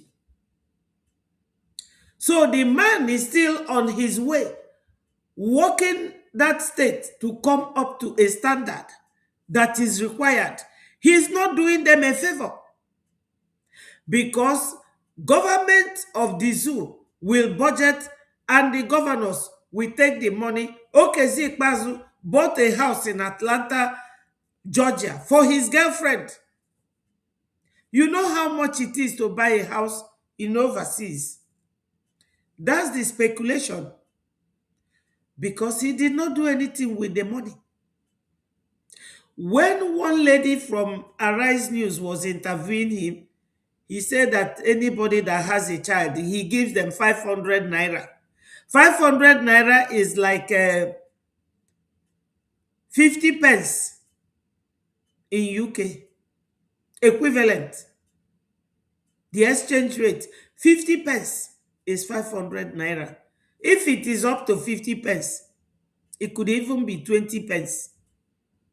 That's what he gives to any woman that has a child. 500 naira, not up to 1,000 naira. So now that they have seen a man who has built that road for them, who has given them light, of course they will be happy. Now they are fighting that no other person will be a governor in that state. Why? Because they are seeing what he is doing. So compare it to what this guy is saying here, that Sheikh Tinubu told them on a national television that his father is a very good president. And the guy is asking him, are you the one to tell us that your father is a good president, or we are the ones to tell you that your father is a good president? So Biafra'S, all this will tell you that what Onyendu prophesied, that Nigeria will be worse than Somalia. A musician, because when they sell their music, they make a lot of money. So they are richer than some of the citizens. All those who are there, he said to them, if you are supporting Tinubu, let Nigeria happen to you. They all concord. Let me play it again. Arrange us. Commander-in-chief, we get all the securities. Go drugs, no be enter town. To go console those who die from terrorists when you are in government. Arrange us. Tinubu na biggest fraud. And anybody when they support Tinubu, may Nigeria happen to you. Have you heard it? Anybody supporting Tinubu, may Nigeria happen to you. That will take us to another one. Let me show you people another one that will surprise you.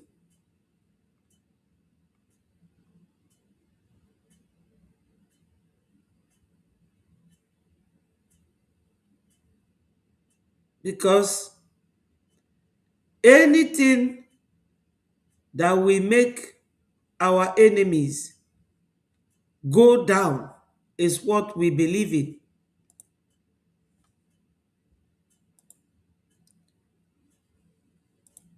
What was your monthly salary as a soldier before you left?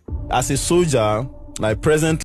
The person asking him this question is Showore. You all know him, Sahara reporter. Listen to this soldier. Listen to Showore again. What was your monthly salary as a soldier before you?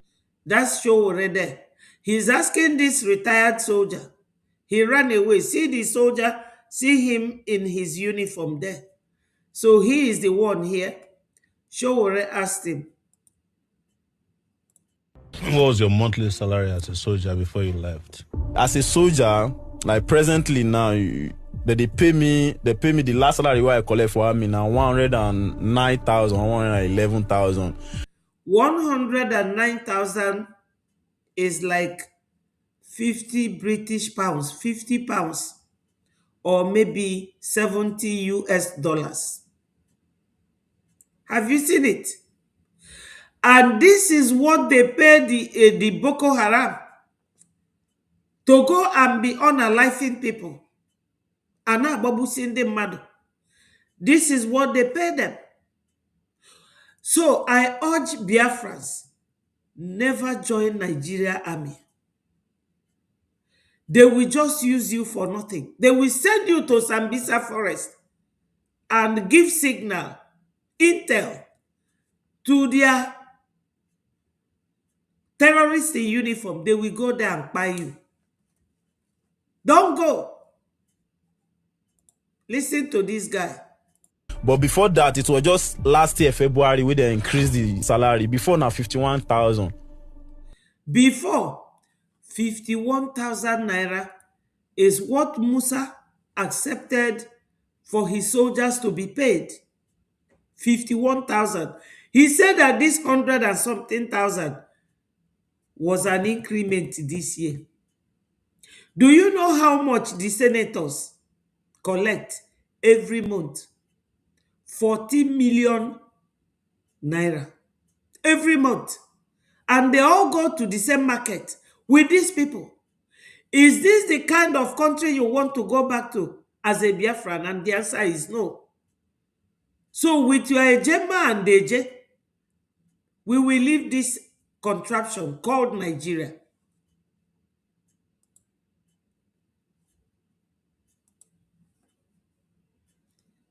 Let's start afresh. It's not a long video. What was your monthly salary as a soldier before you left? That was show already. Yeah. Listen to him.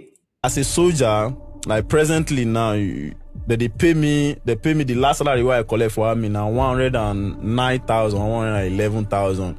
But before that, it was just last year, February, where they increased the salary. Before now, 51,000.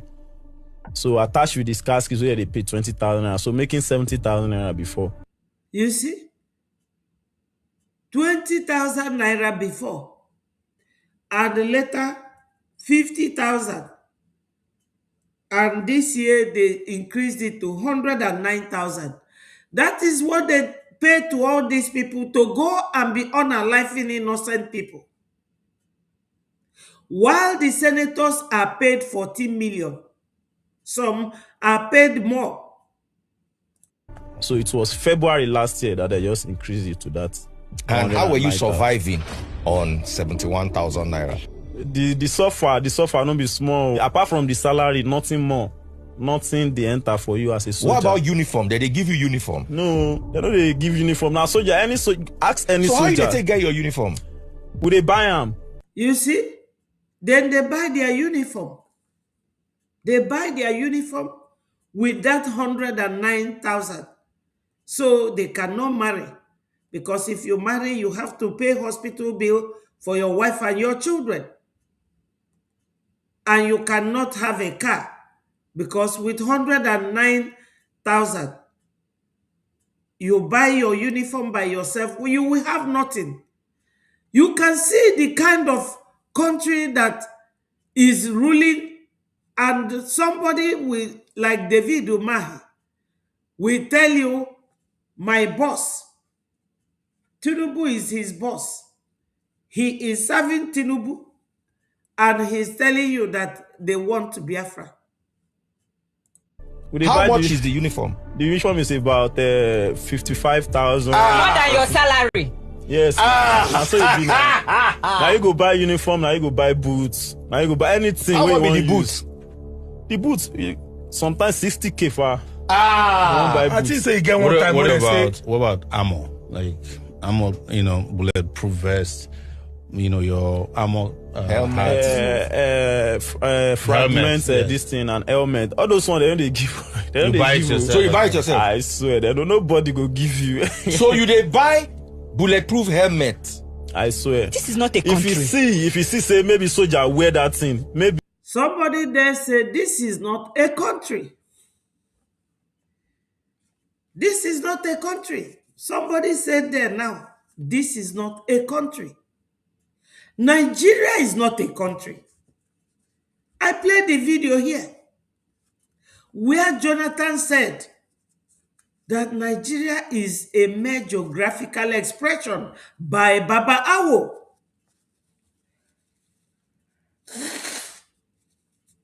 Any country that, I beg your pardon, my people. Pardon me, I have cold, but you don't know how addicted I am to this thing I'm doing.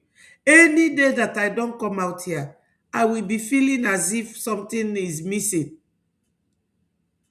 I'm not feeling well, but I have to come. I beg your pardon for blowing my nose. You see what is going on in Nigeria? We will continue to expose Nigeria. We will continue to expose them. They are our enemies. Not your prime minister. Not Mazio Genkere. Not Sonia Akparawa. Not Amobi. Not Elias. This zoo is our enemy. Do you know why they don't supply them this? Because this one is a Yoruba guy. From his accent, I know he's a Yoruba guy. He is not Igbo and he's not Hausa. 1,000. So attached with this casket where they paid 20,000 naira. So making 70,000 naira before. So it was February last year that they just increased it to that. And how were you surviving on 71,000 naira? The software not be small. Apart from the salary, nothing more. Nothing they enter for you as a soldier. What about uniform? Did they give you uniform? No, they don't really give uniform. Now soldier, ask any soldier. So how did they get your uniform? Will they buy them? How much is the uniform? The uniform is about 55,000. More than your salary. Yes. So it be now you go buy uniform, now you go buy boots, now you go buy anything. How much be the boots? The boots, sometimes 60K for. I think so you get one time. What about armor? Like armor, bulletproof vest, your armor helmet, fragments, this thing, and helmet. All those ones they only give. They only buy it give yourself. So you buy it yourself. I swear, they don't nobody go give you. So you they buy bulletproof helmet. I swear. This is not a country. If you see, this is not a country. That's what somebody said there. This is not a country. This is not a country. This is not a country. So, Biafrans, what are we going to do? Keep quiet. Keep quiet and let Nigeria overrun us? No, my people. We will not. They will be denying. We are not doing this. We don't do this. This is a soldier confessing openly. He's not even hiding his face. And he is in Nigeria telling you that, that they buy their own uniform. But they will be buying ammunition from Iran to kill non-Muslims. That is where their interest is. That is basically where their interest is. They will be buying ammunition. What do they want that ammunition for? To buy people. And now listen to Tinubu. I will be showing you people all this because you need to know that in politics, no permanent friend, no permanent enemy, but permanent interest. Yes, and in our own case is Biafra's permanent interest.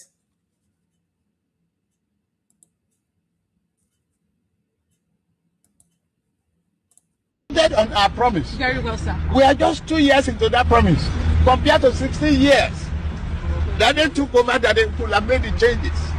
Yes, they are working on the electricity. Without electricity, there could be no industrialization and explosion of employment opportunity for our people. I remain in the party because we will retool this party. We will retool this government. The damage of over 60 years and 60 years of misgovernance cannot be turned around overnight. Let's hang on to hope. There's nothing more effective that can drive you, better than hope and belief in a positive tone. Have you heard it? Electricity is something that a country will be promising you. How do doctors conduct operation in the hospital? Because in every country, the basic thing is the health of people, health of your citizens. Because any country that the health of their citizens are not in order, they will check your mental health, your mental capacity, everything must be intact. But when this APC government were coming in, Muslim ticket 2023, during the campaign, one of them openly said, we are not coming to give you electricity or health or hospital or road or anything. We are coming to Islamize you. Openly. In their constitution, they have it that when a Muslim president is ruling, they will have a Christian vice.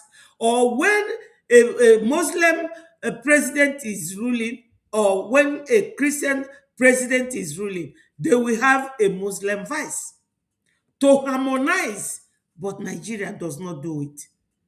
It's not a country. As Jonathan said in that video, Nigeria is a contraption. They had date that Nigeria will expire like a commodity. So it has expired. That their unity as one is for the interest of the British. That's what he said. I didn't say it. Jonathan repeated, according to him, what Baba said about Nigeria. Nigeria expired in year 2014, but they are still using it. When you use expired drug, don't you know what it does? Because Nigeria is expired, they are now free to do anything they want. They will say one thing and they will do the other. But for those of you who are working for Nigeria and claiming to be Biafra like David Umahi, listen again to what our first Prime Minister said. Whatever anybody say here is an individual opinion. What binds us is going to be the charter of the Confederated State of Biafra. whatever you see in that charter is what stands. That is what binds us, irrespective of our differences, irrespective of whatever, wherever we come from. Irrespective of our differences, irrespective of where we come from. Our charter, look at it. It binds us, including himself. So, if anybody is saying to you, oh, go and write your resignation, when Simon comes out, you will resign and he will take over. No, he will be bound by this charter. We are not Nigeria. We say a different thing and we do the other. No, no, no. He said it here that we will all be bound by this charter. Look at it displayed. You will be bound by the charter.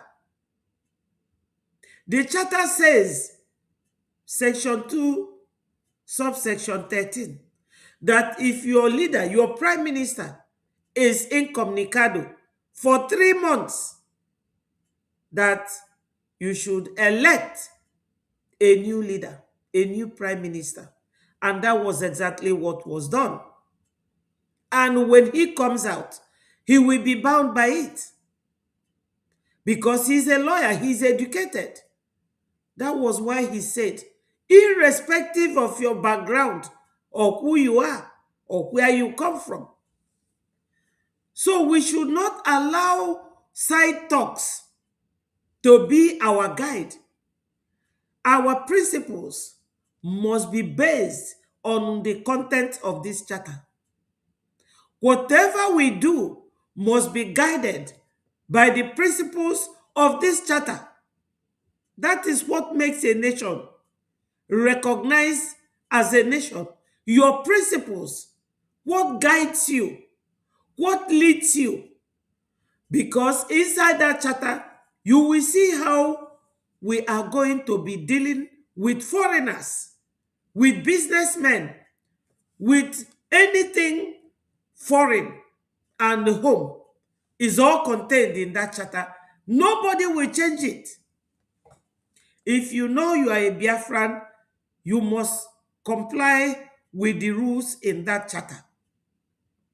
Onyendu said that we will form a government, and our PM, our first Prime Minister, Mazi Simon Ekpa, and his cabinet, they formed the government. Now we are going to work with the charter.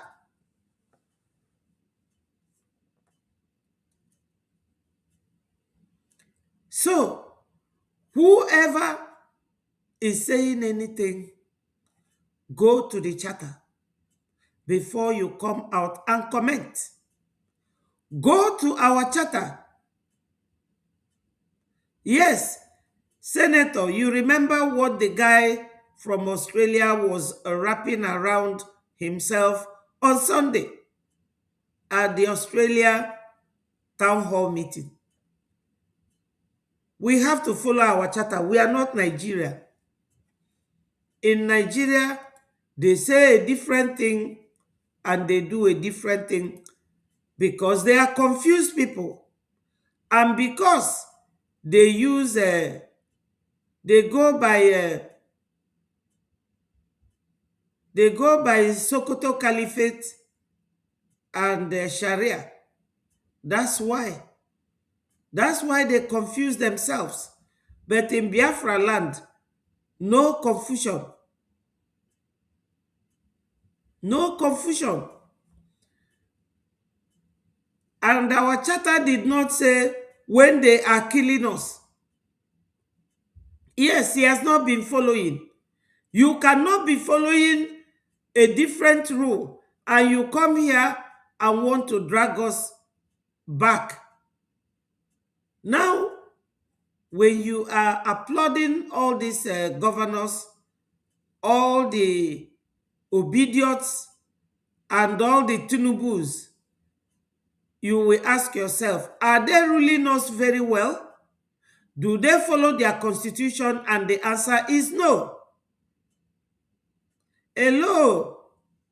Ikuku ndewo. Thank you for joining. My people, we are now 30 watching. Please let me get 30 likes. Like and share.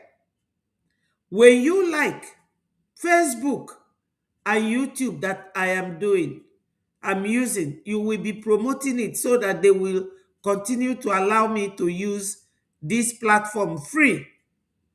It is only my studio that I pay for. Please click the like button and more people will be notified. Thank you. Now, let me show you this video.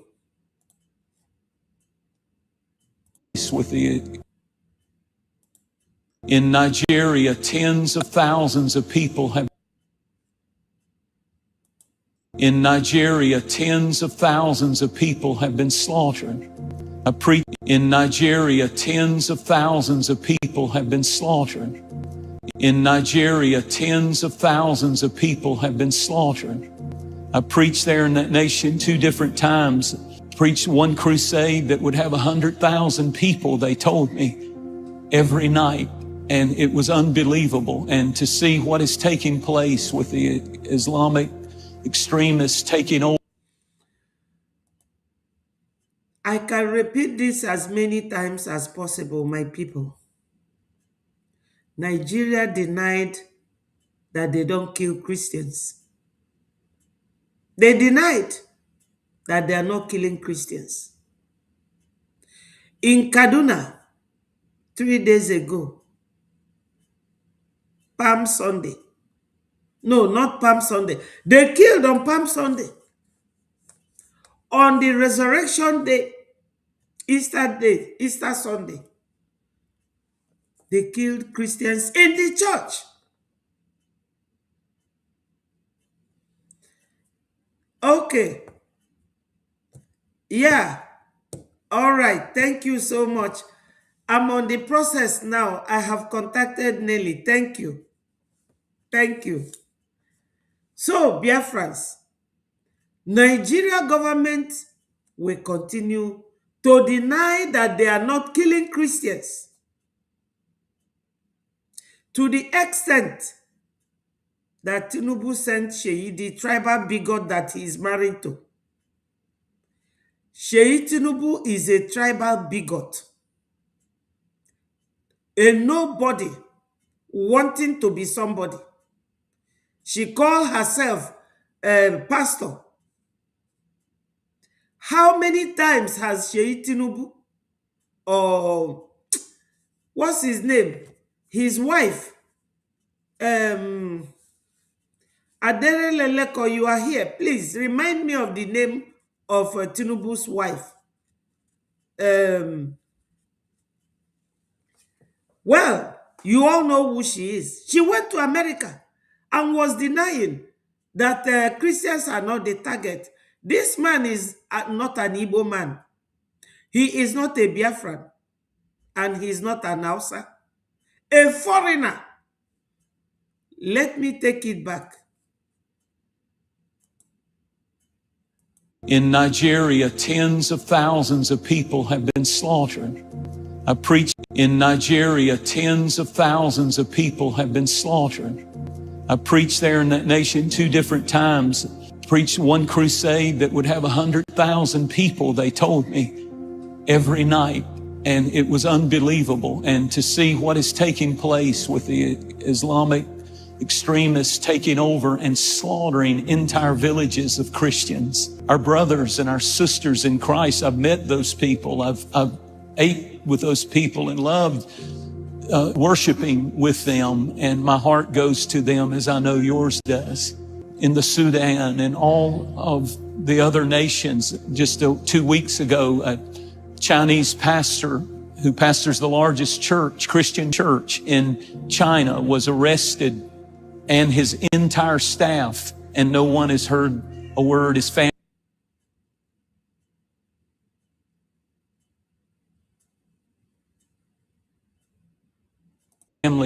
is trying to get the world to pay attention and say, they're just gone, they're just vanished, we don't know where they are. If ever there was a cause that the church ought to pray about it, we ought to pray about the persecuted church around the world. And in many nations that forbid it, they're underground and they're flourishing. Even in the nation of Iran, for example, the latest numbers that are coming out of there is there are churches underground that totals in the millions. In an Islamic nation that forbids it, Sharia law that forbids it. But they... You see the number of people that this man was talking to. Yeah, Remi Tinubu. Remi Tinubu. Hello, Ben, my minister. How are you? Thank you for joining. My people, we are 34 now.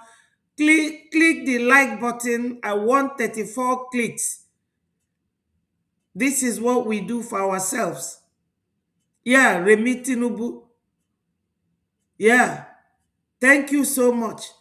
Remi Tinubu went to America to lie to them that there is no Christian genocide. Palm Sunday, they killed people in the church, inside the church building. On Sunday, the resurrection day, the celebration of Easter, they went to Kaduna, they killed people. And this man is talking about it. When Nigeria is hiding it, you know how Alaji, yeah, how he talks it. He says, when Nigeria is hiding it, I am bringing it out. Hear it here from this man. In Nigeria, tens of thousands of people have been slaughtered. I preached there in that nation 2 different times. Just 2 weeks ago, a Chinese pastor who pastors the largest church, Christian church in China, was arrested, and his entire staff, and no one has heard a word. His family is trying to get the world to pay attention and say, they're just gone, they're just vanished, we don't know where they are. If ever there was a cause that the church ought to pray about it, we ought to pray about the persecuted church around the world. And in many nations that forbid it, they're underground and they're flourishing. Even in the nation of Iran, for example. You can tell me now, a country where they want only one religion to be the religious groups on earth. They want only Islamic religion. Just what they are doing right now, if you follow their steps, their political steps, they want everybody now to be converted to be APC. Almost every state in that contraption has now been recruited to be a lawless APC. This is their principle. This is their policy. This is the way they operate. And you all know that Tinubu is there in contract. Tinubu is there in contract. They will allow him to recoup the money he spent bringing Buhari in. You remember when bullion van was, brought to his house from Central Bank, a country that has no rule. A country that has a rule but does not comply with it. Is that what we are expected to go back to? Now, this man is neither a Biafran, nor Duduwa, nor Arewa. He is a foreigner. And this is what he is talking about. Ndewo, thank you so much. Thank you for joining us. Remember to click the like button. We are now like 34 in number watching or more. Let's click the like button and share the message so that it goes viral.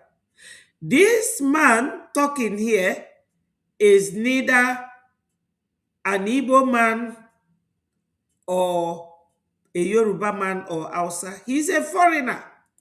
So when Remi Tinubu went to America, he lied that Christians are not the target, whereas she is a pastor and the wife of Tinubu.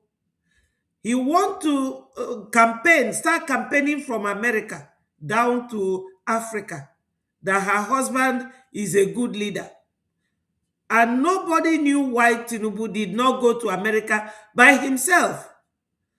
Tinubu did not go to America by himself because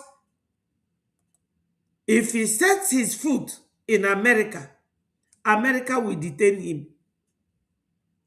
You all know that this government in America now, they don't joke.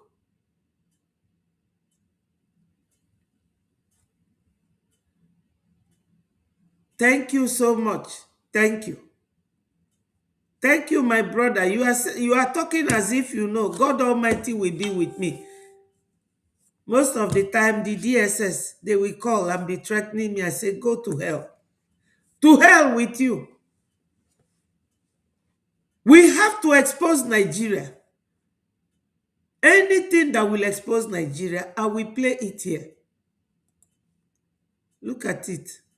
In Nigeria, tens of thousands of people have been slaughtered. You see, tens and thousands of people have been slaughtered. And look at the number of people that this man is talking to. And his entire staff, and no one has heard a word. His family is trying to get the world to pay attention and say, they're just gone, they're just vanished, we don't know where they are.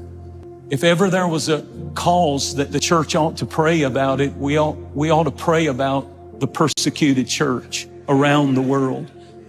And in many nations that forbid it, they're underground and they're flourishing. Even in the nation of Iran, for example, the latest numbers that are coming out of there is there are churches underground that totals in the millions.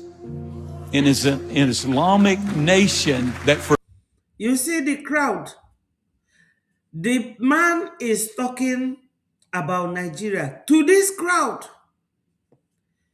Then tomorrow they will tell you, oh, you are the ones destroying our image. They are destroying their own image. Why did Tinubu not go to America by himself as the president to tell Americans we are not killing Christians? He sent his wife, Oluremi, the tribalist, the tribal bigot. He said that they will drive Igbos from Lagos. Igbo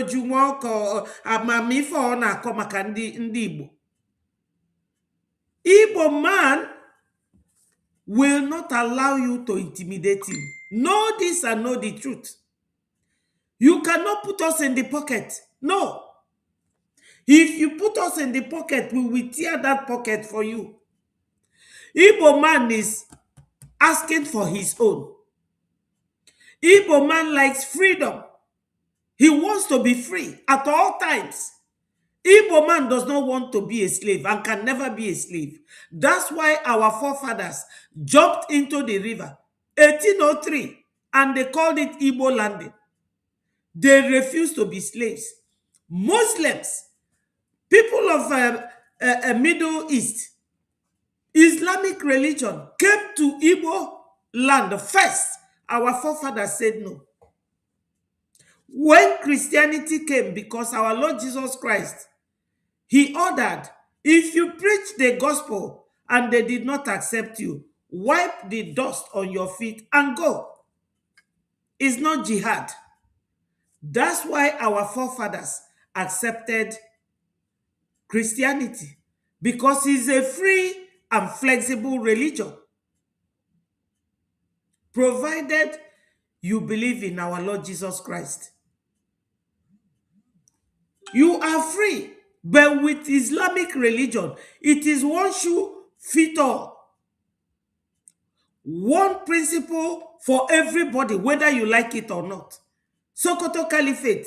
That's why Hausa people You can never see one Hausa man in the government. Everybody there, they are all Fulani. All the states in the north, their governors are all Fulanis.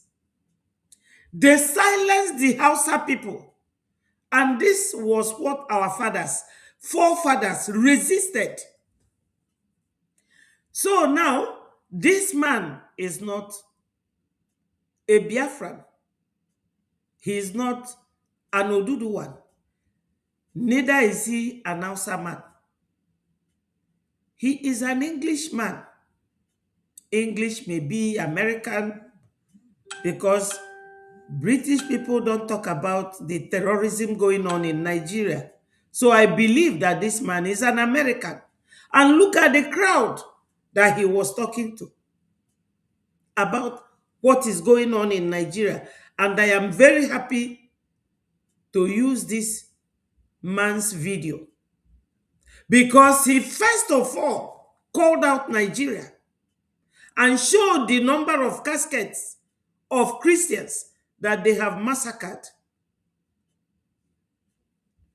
So anybody who is saying anything to the contrary is deceiving himself. That person is deceiving himself. Go to John chapter 14, verse 9, or John chapter 10, verse 9. Christ said, I am the door. By me, if anyone enters, he will be saved. He will go in and out, and he will find pasture.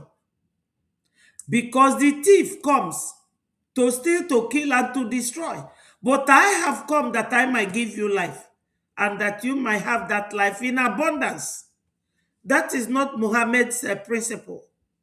That is not Islamic principle. Islamic principle is that a woman cannot come out like this as I am and be talking to you.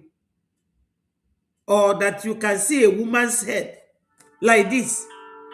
Or that a woman can go to school. That's why they say Boko Haram. Western education is haram. That's what it means. You understand?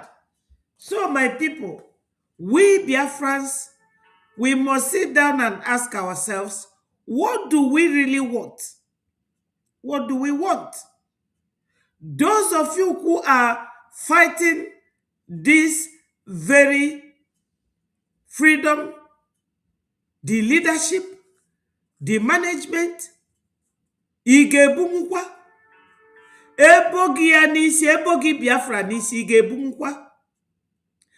Insulting the prime minister is not the case. You can do that because we are observing democratic system. But the question is, ebogi Biafra nisi, igebumukwa. Imakwa if in a fight, you are not fighting our prime minister Mazi Ogekere. You are fighting Biafra. Ebodogi Biafra nisi, igebumukwa. Will you be able to carry it? Thank you so much, CN Rock. I appreciate you. Dalu so much. Your comment has made my day. Thank you so much. So my people, Islamic religion all over the world, they are being sponsored by Iran. Sudan is their center. In Africa, do you people know that China Sanworu was sent by these people to go and study in Kuwait? Onyendu, one of the mistakes Omil. I'm not blaming him. I'm only reflecting on it. China Sanworu, the way Faji were radicalized here, Asari Dokubo. Okunu wata na Asari Dokubo ne kuboku Biafra before, onokata change ye.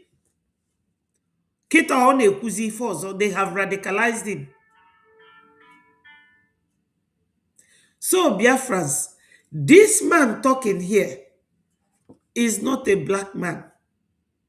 He is talking to this crowd about the atrocities of Nigeria. Nigeria is the worst country that a Christian can exist.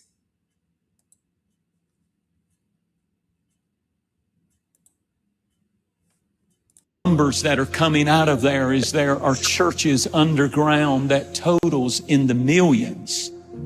And is an Islamic nation that forbids it, Sharia law that forbids it.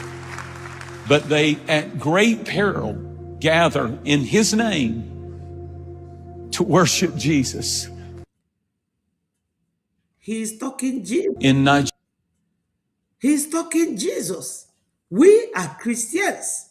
Why don't you mind your own religion and leave Christians alone? This was exactly why Biafrans were killed 1966-67. And the other Nigerians helped them.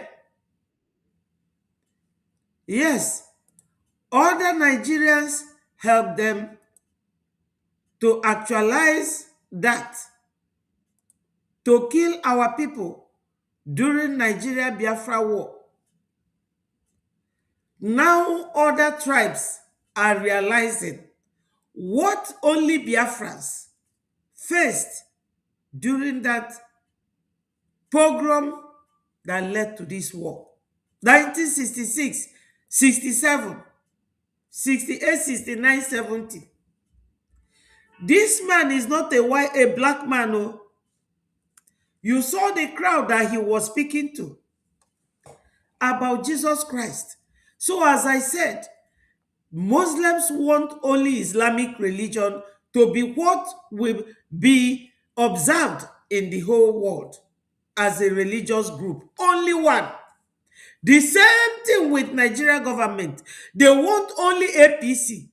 Because if you check very well, every other state has now been converted to APC. One government, one religion. This is what we are facing. We Biafrans. So you should ask yourself, where do you belong? My brother is here and we are welcoming you, Academic Kindness. Thank you so much for joining us. Talk to Biafrans. Ndewo. Yeah, Ndewo. Yeah. First of all, may I use this opportunity, to wish a happy Easter and Passover celebration to both Christians, traditionalists, and the Jewish religious worshippers in Biafra land, because we are 1, 2, 3. And I would like the angels to second what I'm saying. Children, can you wish happy Easter to Ada Biafra? Happy Easter, Ada Biafra. Repeat. Happy Easter, Ada Biafra. Repeat again. Hello, my darlings. Happy Easter, Ada Biafra. Thank you. Kedu kunumere? Good. Thank you so much.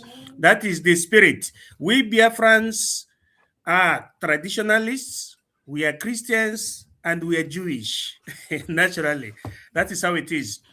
The birth of the resurrection of Christ means the hope for the freedom of Biafrans, the freedom for humanity, for the people that want this life to be sweet, the salvation of mankind. And that is what America represents today. Jesus Christ came because people like America are supposed to stand up in this time around to defend moderate life. People like Israel, where Jesus Christ was born, supposed to stand up, especially now, to deal with the enemies, with the Satan that we're looking at today. People like the Biafra. Suppose to understand this in this time around, to do what? To join hands with America and Israel so that we can still maintain our Christianity. Because if you allow the devil to go to do away with your soul, with your body, also the spirit vanishes. A good Christian does not fold his or her hands for the enemies to make away with it. That is the reason and why the book of Mark expressed it very well when Jesus Christ or Yahweh Yeshua was to be arrested, and St. Peter took the sword in defense of Jesus Christ. He took the sword, his sword, in the defense of Jesus Christ. He tried to deal with that man, and the man defended, and his sword got one of the ear of those that wanted to arrest him.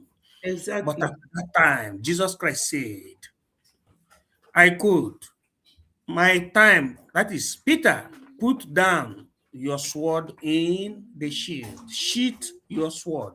Put it then in obo. Because the time shall come when you're going to use it. Jesus Christ said it in the book of Mark, exactly when they were at the Garden of Gethsemane. He didn't say throw away the sword. Why I'm saying it like this is because some of the pastors and reverend father, they have thrown away the sobriety, the main meaning of what Jesus Christ wanted. Jesus Christ was preparing we Christians and moderate Jewish, traditionalists on where we can understand first of all and to be in full charge and defend ourselves. America understand it after the colonialism, the colonialism of the Europe, because Europe colonized America. And today we are coming together. Coming together is very, very important. They did not throw away their sword. They maintained the sword, and they don't use it wrongly. They use it rightly. That's why they say they don't want Iran to possess what we call the nuclear weapon, because they will use it wrongly. And you have seen what demonstrated today, that the Iran regime, because there's a difference between Iranians and Iran regime. Iran regime don't respect rule of engagement under military, because with rule of engagement under military, you can never, your target can never be civilian, but it should be purely military. So America, while America and Israel bombard or destroy military targets, like where they are producing those dangerous weapons, their counterpart, the Iranians and the, Hezbollahs, they target the civilians in Israel, and they target the civilians where America has its allies in the vicinity. So they don't respect rule of law. But the people of Christ, the traditionalists and the Jewish people, do respect the rule of engagement. As we are celebrating this Easter, there is nothing we are celebrating. When I say so, it means we should be at alert, because the Bible says also, as you are praying, you watch. As you are watching, you pray. What do we understand by watch and pray? The Bible says it. It means everything does not end in only hoping in God, praying. It means one hand with chaplet or with the Bible, the other hand with the trigger or with the sword. So because Jesus Christ should have allowed Peter to use the sword as at that time, but for the fact that Jesus is distinguished as the Son of God, Yahweh Yeshua is distinguished, being the Son of God. Yahweh Jinso is the Son of God. He said, this is my wish. I have come here to finish the job I started. And he allowed him, he told Peter, don't defend me. Let me show an example of how a good leader is supposed to be because of future. And that is what America is saying today, because I don't like always dwelling on biblical quotation. Practically, America government did not abandon the pilots. They did everything. They unleashed more than 50 fighter jets. And when I say fighter jets, means including helicopters. That is perfect. Augusta helicopters and fighter jets in Iran. They blurred the eye, the sight of the convoys of the Iranians regime military jihadists till they rescued the two pilots. Let me see if I can find the video 50 fighter jets just to rescue two people. 50 fighter jets deployed to rescue two people. America does not allow their own to perish. And that goes in correspondence with what is written in the book of John, that what happened that parable that says that on Shabbat day, Jesus Christ asked that question. He said the owner of the sheep, 14 sheep, on Sabbath day, discovered that what happened, one of the sheep entered inside the well.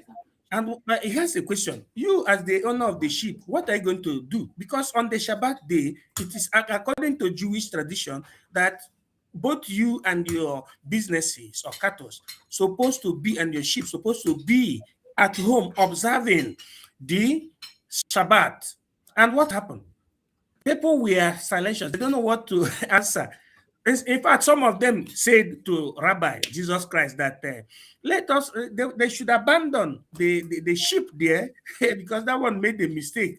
He entered into the well so that he will die inside the well. No, Jesus Christ at the end of everything said, my people, that is wrong. What you're supposed to do, the owner of the sheep supposed to secure the remaining 13 sheep that did not enter into the well and ignore the Shabbat, the law of the Shabbat, and enter inside the well to rescue the remaining one sheep that went astray.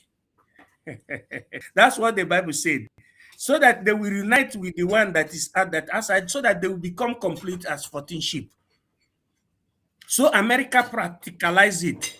Now, compared to those who didn't understand this thing, you see that the Tinubu, president of Nigeria, on the day he had that his people, meaning the citizens are under bombardment, Tinubu went popping champagne and there are all sorts of drinks in Buckingham Palace at number 10 Downing Street, enjoying themselves. That is a few examples. That is to tell you that these people did not understand what is called exemplary leadership, or the example that Jesus Christ has said. The same thing applicable to all these so-called governors that only look at their own selfishness, at their own aphrodisiac in order to be recognized because of what that is going to enter into their pocket. That's why when you were saying one person will say, I am somebody that is, represent, that is, that believe that is a representative. Instead of to make use of his name, already you are representing at federal level. He will say, I am Senator, Dr. Engineer, Dr. Professor, Dr. Dave Umahi. Just to express, that is to tell you that these people don't understand what is called the exemplary leadership, and they can never understand it. So our own message today is this, very, very simple. Our people should use this Easter celebration, the resurrection, to unite together, especially as our Onye Ndumazi Nnamdi Kanu is still at the hands of the DSS, in Sokoto prison. In Sokoto. Sokoto prison, yes. To come together, number one, let us make use of our reasoning. To come together, after all, we know which one is truth and which one is not truth. We should come together and look at Jesus Christ, exactly what Jesus Christ did. We as leaders today, let us make good use of the Jesus example. Just like America practicalized today, and Israel, the way is America. The way of perfect Christendom is American government, is Israeli government, and it is Biafran government in exile. 1, 2, 3. That is how it is. Nobody should lose hope. Israel don't forget in its own. America does not forget its own. Biafrans do not forget their own. We can never forget Msen Nnamdi Kanu. We can never forget, likewise, our leader, Mazi Simon Ekpa Njoko. We can never forget any one of us under this struggle in total. And our government is BRGI, headed by Ogechukwu Nkere. Thank you for the opportunity. We are still at the Easter meditation, and God bless you. Don't go anywhere. Yes, I am still here. You made mention of rescue. And it goes, it ties in with what I was telling them, that while we don't forget our leaders in prison, Msen Nnamdi Kanu, and Msen Simon Ekpa. We love them, and we are on a rescue mission, as you said. And when you mentioned that rescue of their own, I went in search of this video. Let me play it a little bit so that people will see what will be happening in Biafra. Anytime any one of us is trapped in any country or anywhere, how you will be saved. Just watch this.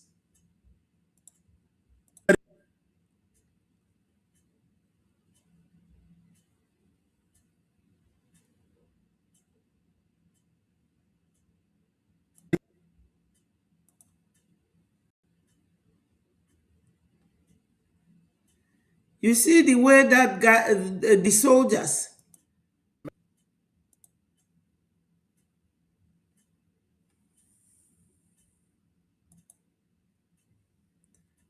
I don't know whether you people saw it, the way the soldiers came and rescued one of them.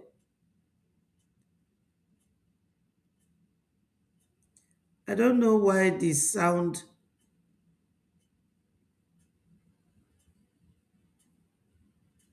Oh, the image is very clear. The image, Yes. even though the You sound is not coming out, the see image how is they very are clear. rescuing that guy. You see, and the helicopter above took him. Yes, that's to concur to what you said about America, the way they rescue their own. Go ahead. Go ahead. At least I have shown it, and some people will see it, that America, they don't forget their own. And you said America, Israel, Biafra, we are one, and we are following similar and one template. You see the video. Hello, my sister. Ndewo. Happy Easter to you. Thank you so much. You see the way Americans went to rescue that one man with how many jets? I don't know if anyone around saw it. My sister Tutos, did you see it?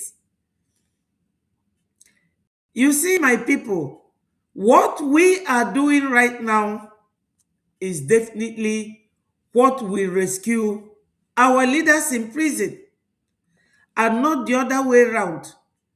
And listen to this again. I'm always tempted to use this. Whatever anybody say here is an individual opinion. What binds us is going to be the charter of the Confederated State of Biafra. Whatever you see in that charter is what stands. That is what binds us. Irrespective of our differences, irrespective of whatever, wherever we come from, the charter becomes the law of Biafra until the Biafra Declaration. You see it. You heard what he said. Irrespective of your differences, where you come from, who you are, the charter remains the binding law to all of us. So anybody can say anything. You are entitled to hold your opinion. That's what he said. You are entitled to your opinion. You know why you are entitled to your opinion? You are entitled to your opinion because we are not Nigeria. The reason why you are entitled to your opinion is that we, democracy, that's what we practice. We are now in a democratic stage. We are very transparent.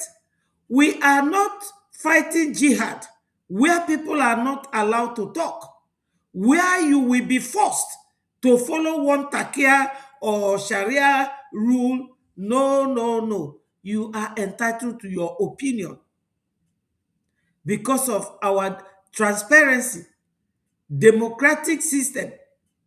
You are entitled to your opinion. But no matter what that opinion is, you are bound by this charter. I've always said it, that our prime minister is an educated man, he's a lawyer. He knows that nothing in this charter has been repealed. They call it repeal or deleted. However, I will simplify it to you for anyone to understand what I mean. This charter has not been repealed, and we are going to follow it to the latter. Contrary to Nigeria's system of law or their system of practice or the way they do things. Now Nigeria does not follow their constitution. They don't. Their constitution says when a Christian is the president, a Muslim should be the vice. Or when a Muslim is the president, Christian should be the vice versa. But now they made it Muslim ticket. And now they want everybody to be to practice a Sharia law. We cannot do that. Every government in Nigeria is now APC. So Iran wants the whole world to be Islamic religion. Nigeria is following them, and Nigeria is now all the 36 states in Nigeria. 33 are already APC. Ndewo, my beautiful sister. Onyoga Delomman, no. I love you so much. Ndewo. So, my people, you see it. Our first prime minister said it here, that our charter remains the governing principle, no matter your opinion. Whatever anybody say here is an individual opinion. What binds us is going to be the charter of the Confederated State of Biafra. Whatever you see in that charter is what stands. That is what binds us. Whatever you see in that charter stands, and that is what is binding us. He did not say, oh, if I am no longer here today, change the charter. No, no, no, no. He never said that. Or tomorrow, or perhaps. In a rule of law, in a government, there is no perhaps. You must have it or you don't have it. And now we have a charter. Look at it displayed here. That is what binds all of us. That is what binds all of us. And he's saying it. So those of you who goes inside, call Onyendu, and you will tell us Onyendu said this. We all know who Onyendu is. When Onyendu was here with us, Onyendu did not include any of his brothers in what he was doing. And we know that Onyendu is a tiger. Even when he was in court, you will see him speaking like the real man that he is. And you will go and come out and tell us Onyendu said this. When I think of the things that people say that Onyendu said, I always tell myself, this is not true. Just like the voice of Mazi Simon Ekpa, our first prime minister, he cannot come back tomorrow and tell you that anything in the charter has changed. So, both Adandiucho, Ngozi Orabufulani, Imam Madabu and the rest, and their last follower, Madam Munki, all of you should listen to your PM, your first prime minister, what he said about the charter. And we are following the charter. We are not Nigeria. Nigeria has a constitution, but they follow a different thing. Irrespective of our differences. Irrespective of our differences. Irrespective of wherever we come from. Irrespective of wherever you come from. The charter becomes the law. The charter becomes the law. And you all know what the charter says. If you don't know everything that this whole book contains, at least you will know the one that says something about leadership, go to section 2, subsection 13, and read about what it says. When your leader is no longer there, what did your charter say? 3 months. And when you calculate when he was detained from 17th of November 2024 till when our current prime minister was elected, you will know that Mazio Genkere, he is always addressing Simon as my boss, that he respected him, that he waited to see whether he will come out before applying this election. And he has been there working when our first prime minister was there. So you don't come out and start faking words that Simon said this, Simon said that.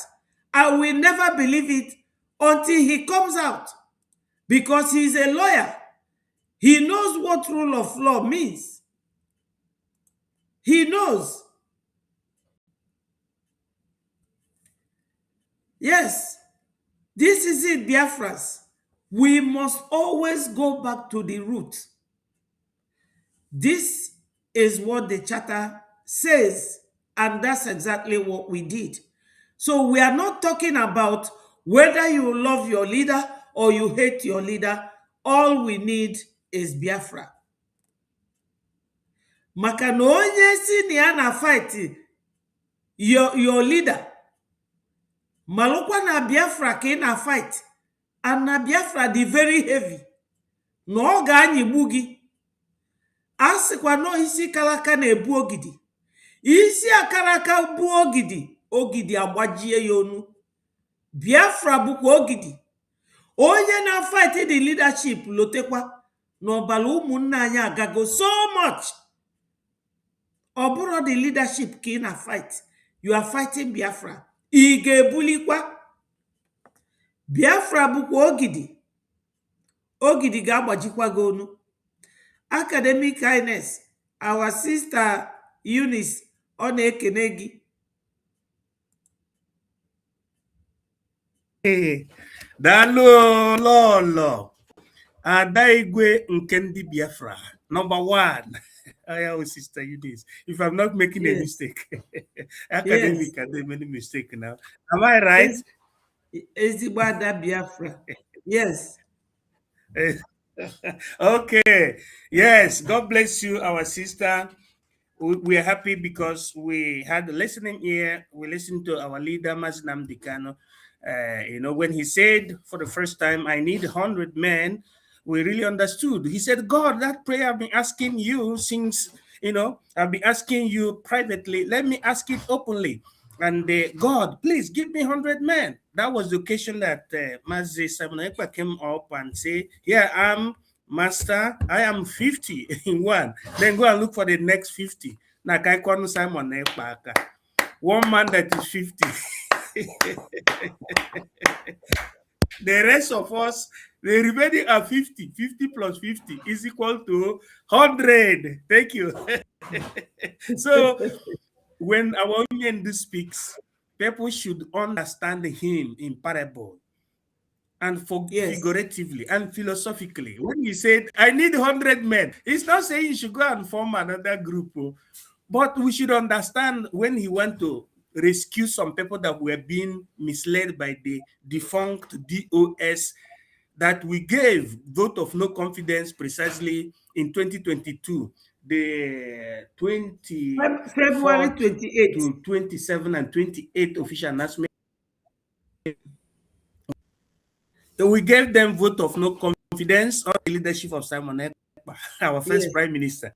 Yes. And today the confirmation is everywhere. Yes. That DOS has been sacked by Onyendu. And when I hear Rise and Son, Avid and all this, I laugh. I know that it's an instrument of recovery of those that were misled. And if you watch now, it is very, very clear that anybody fighting against Msen Nnamdi Kanu is a saboteur.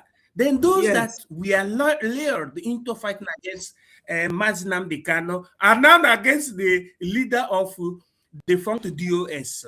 It's a pity for Chike Dozie. Hey, it is a pity onye gola akwụkwọ name Nzuzu.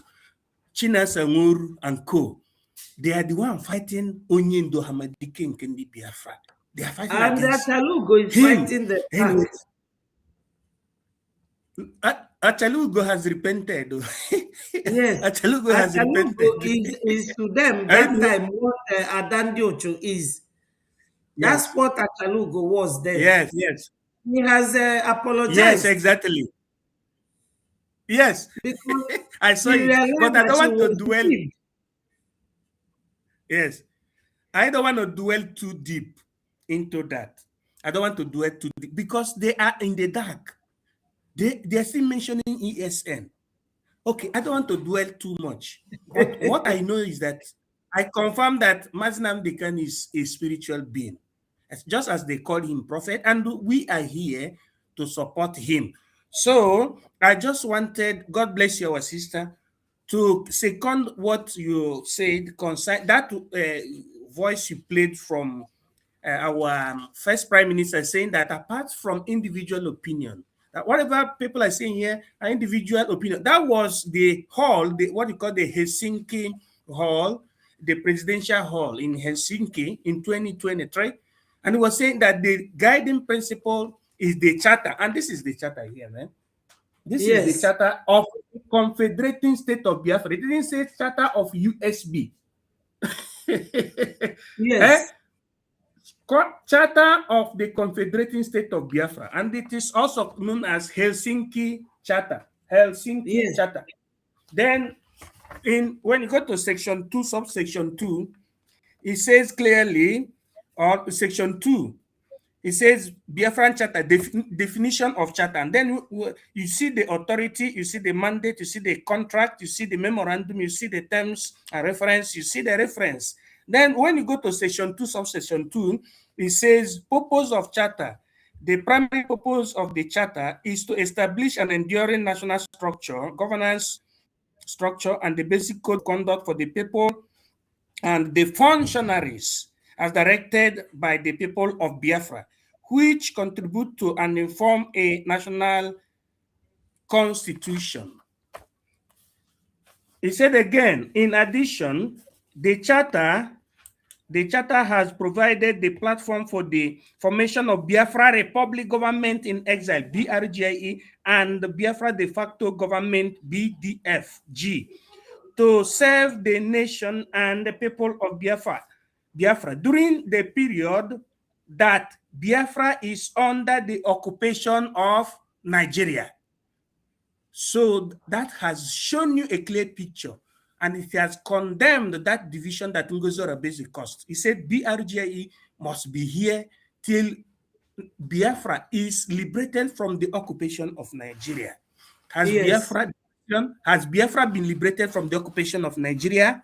Today, the 7th day of April 2026, the answer is Biafra land is not yet liberated. So what is still in charge is the BRGIE, the structure and government under which Simon Ekpa declared this Helsinki Charter. So I came here to second what you were saying, and I think this is for today is going to be my last intervention. So it's to let people to understand that this is the way.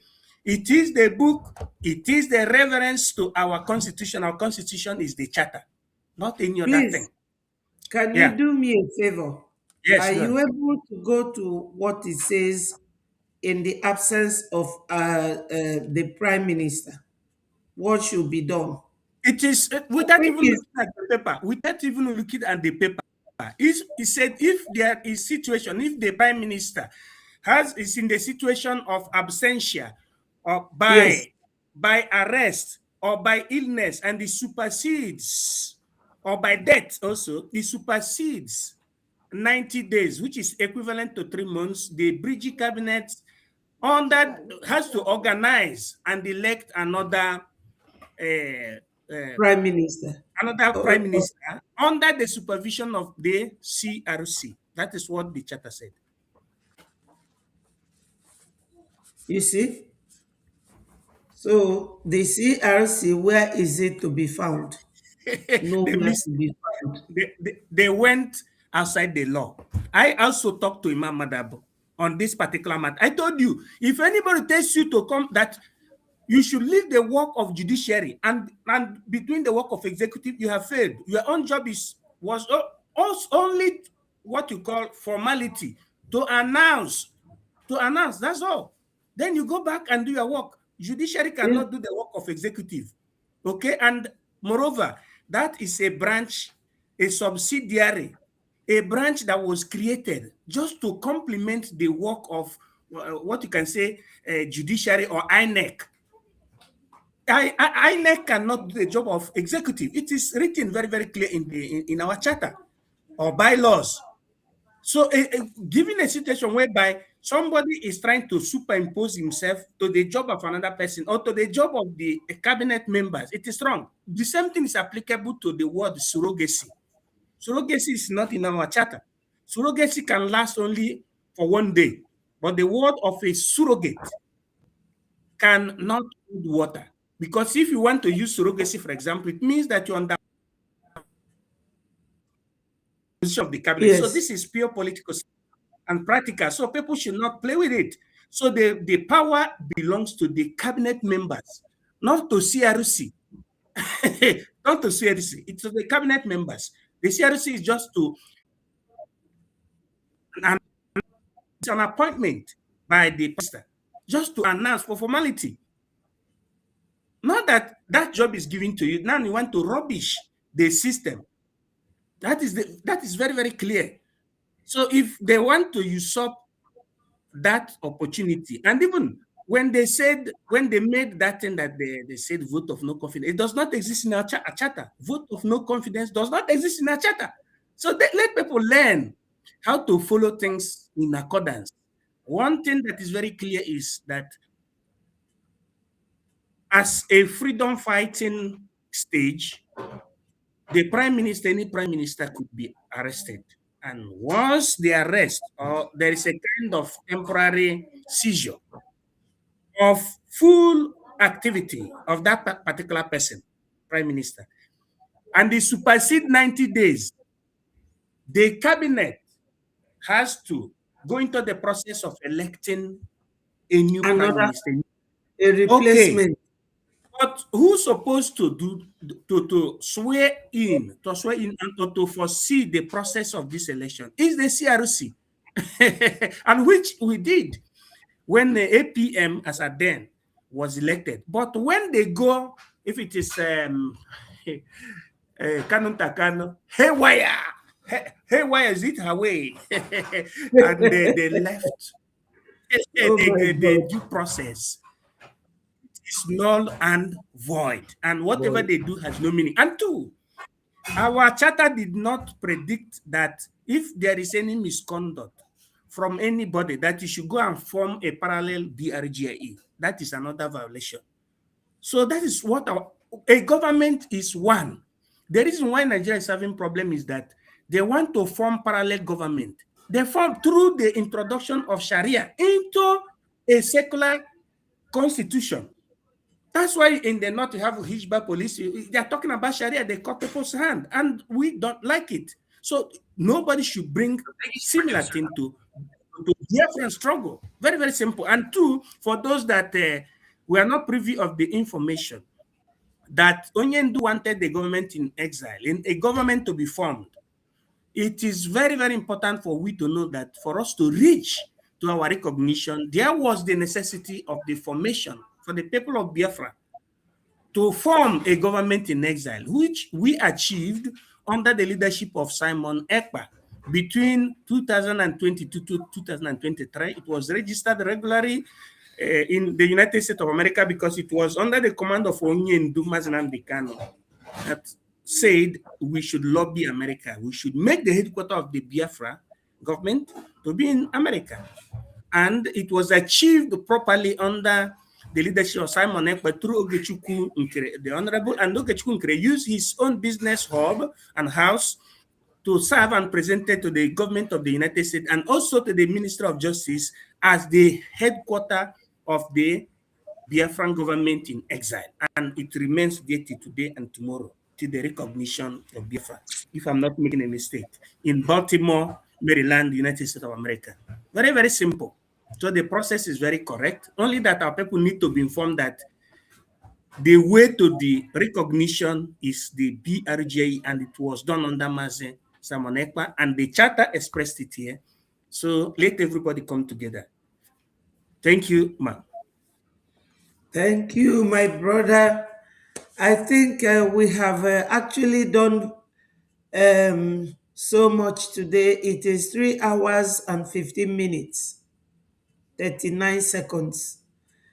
We have to leave you and love you. I have been telling you about our funding, because in every good governance, in every government, you require and you need funding. Funding remains the basic thing that Biafra Republic government in exile need now. Remember, go to our website. It's there, 247 www.biafrarepublicgovernment.org. Once you get there, click. You will see everything.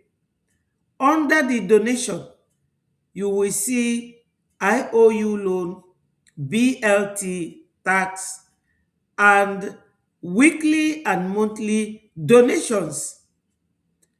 Then you will choose the one that applies to you. We Biafrans, we must maintain a very powerful and strong government like America and Israel, because we are the targeted countries. We are. We need to fund our freedom and our liberation. And I will tell you people from here, from me, that I love you all. I appreciate all of you. I say, may Chukwu Okike Abiama continue to bless all of you. All must continue to hail Biafra. Peace, progress, unity, and equity. I love you all. I love you all. My people, onye ndị ilo gbara gburugburu na-eche ndụ ya nche mgbe niile. Ụmụ Biafra, unu alarụkwa n'ụla. Ndewo, my brother. Thank you for joining. We are ending the program now. It's 3 hours, 17 minutes. Just go and click on it on the YouTube and watch from the beginning, so that you will get everything that was said and know the one that applies to you. Ndewo, my people.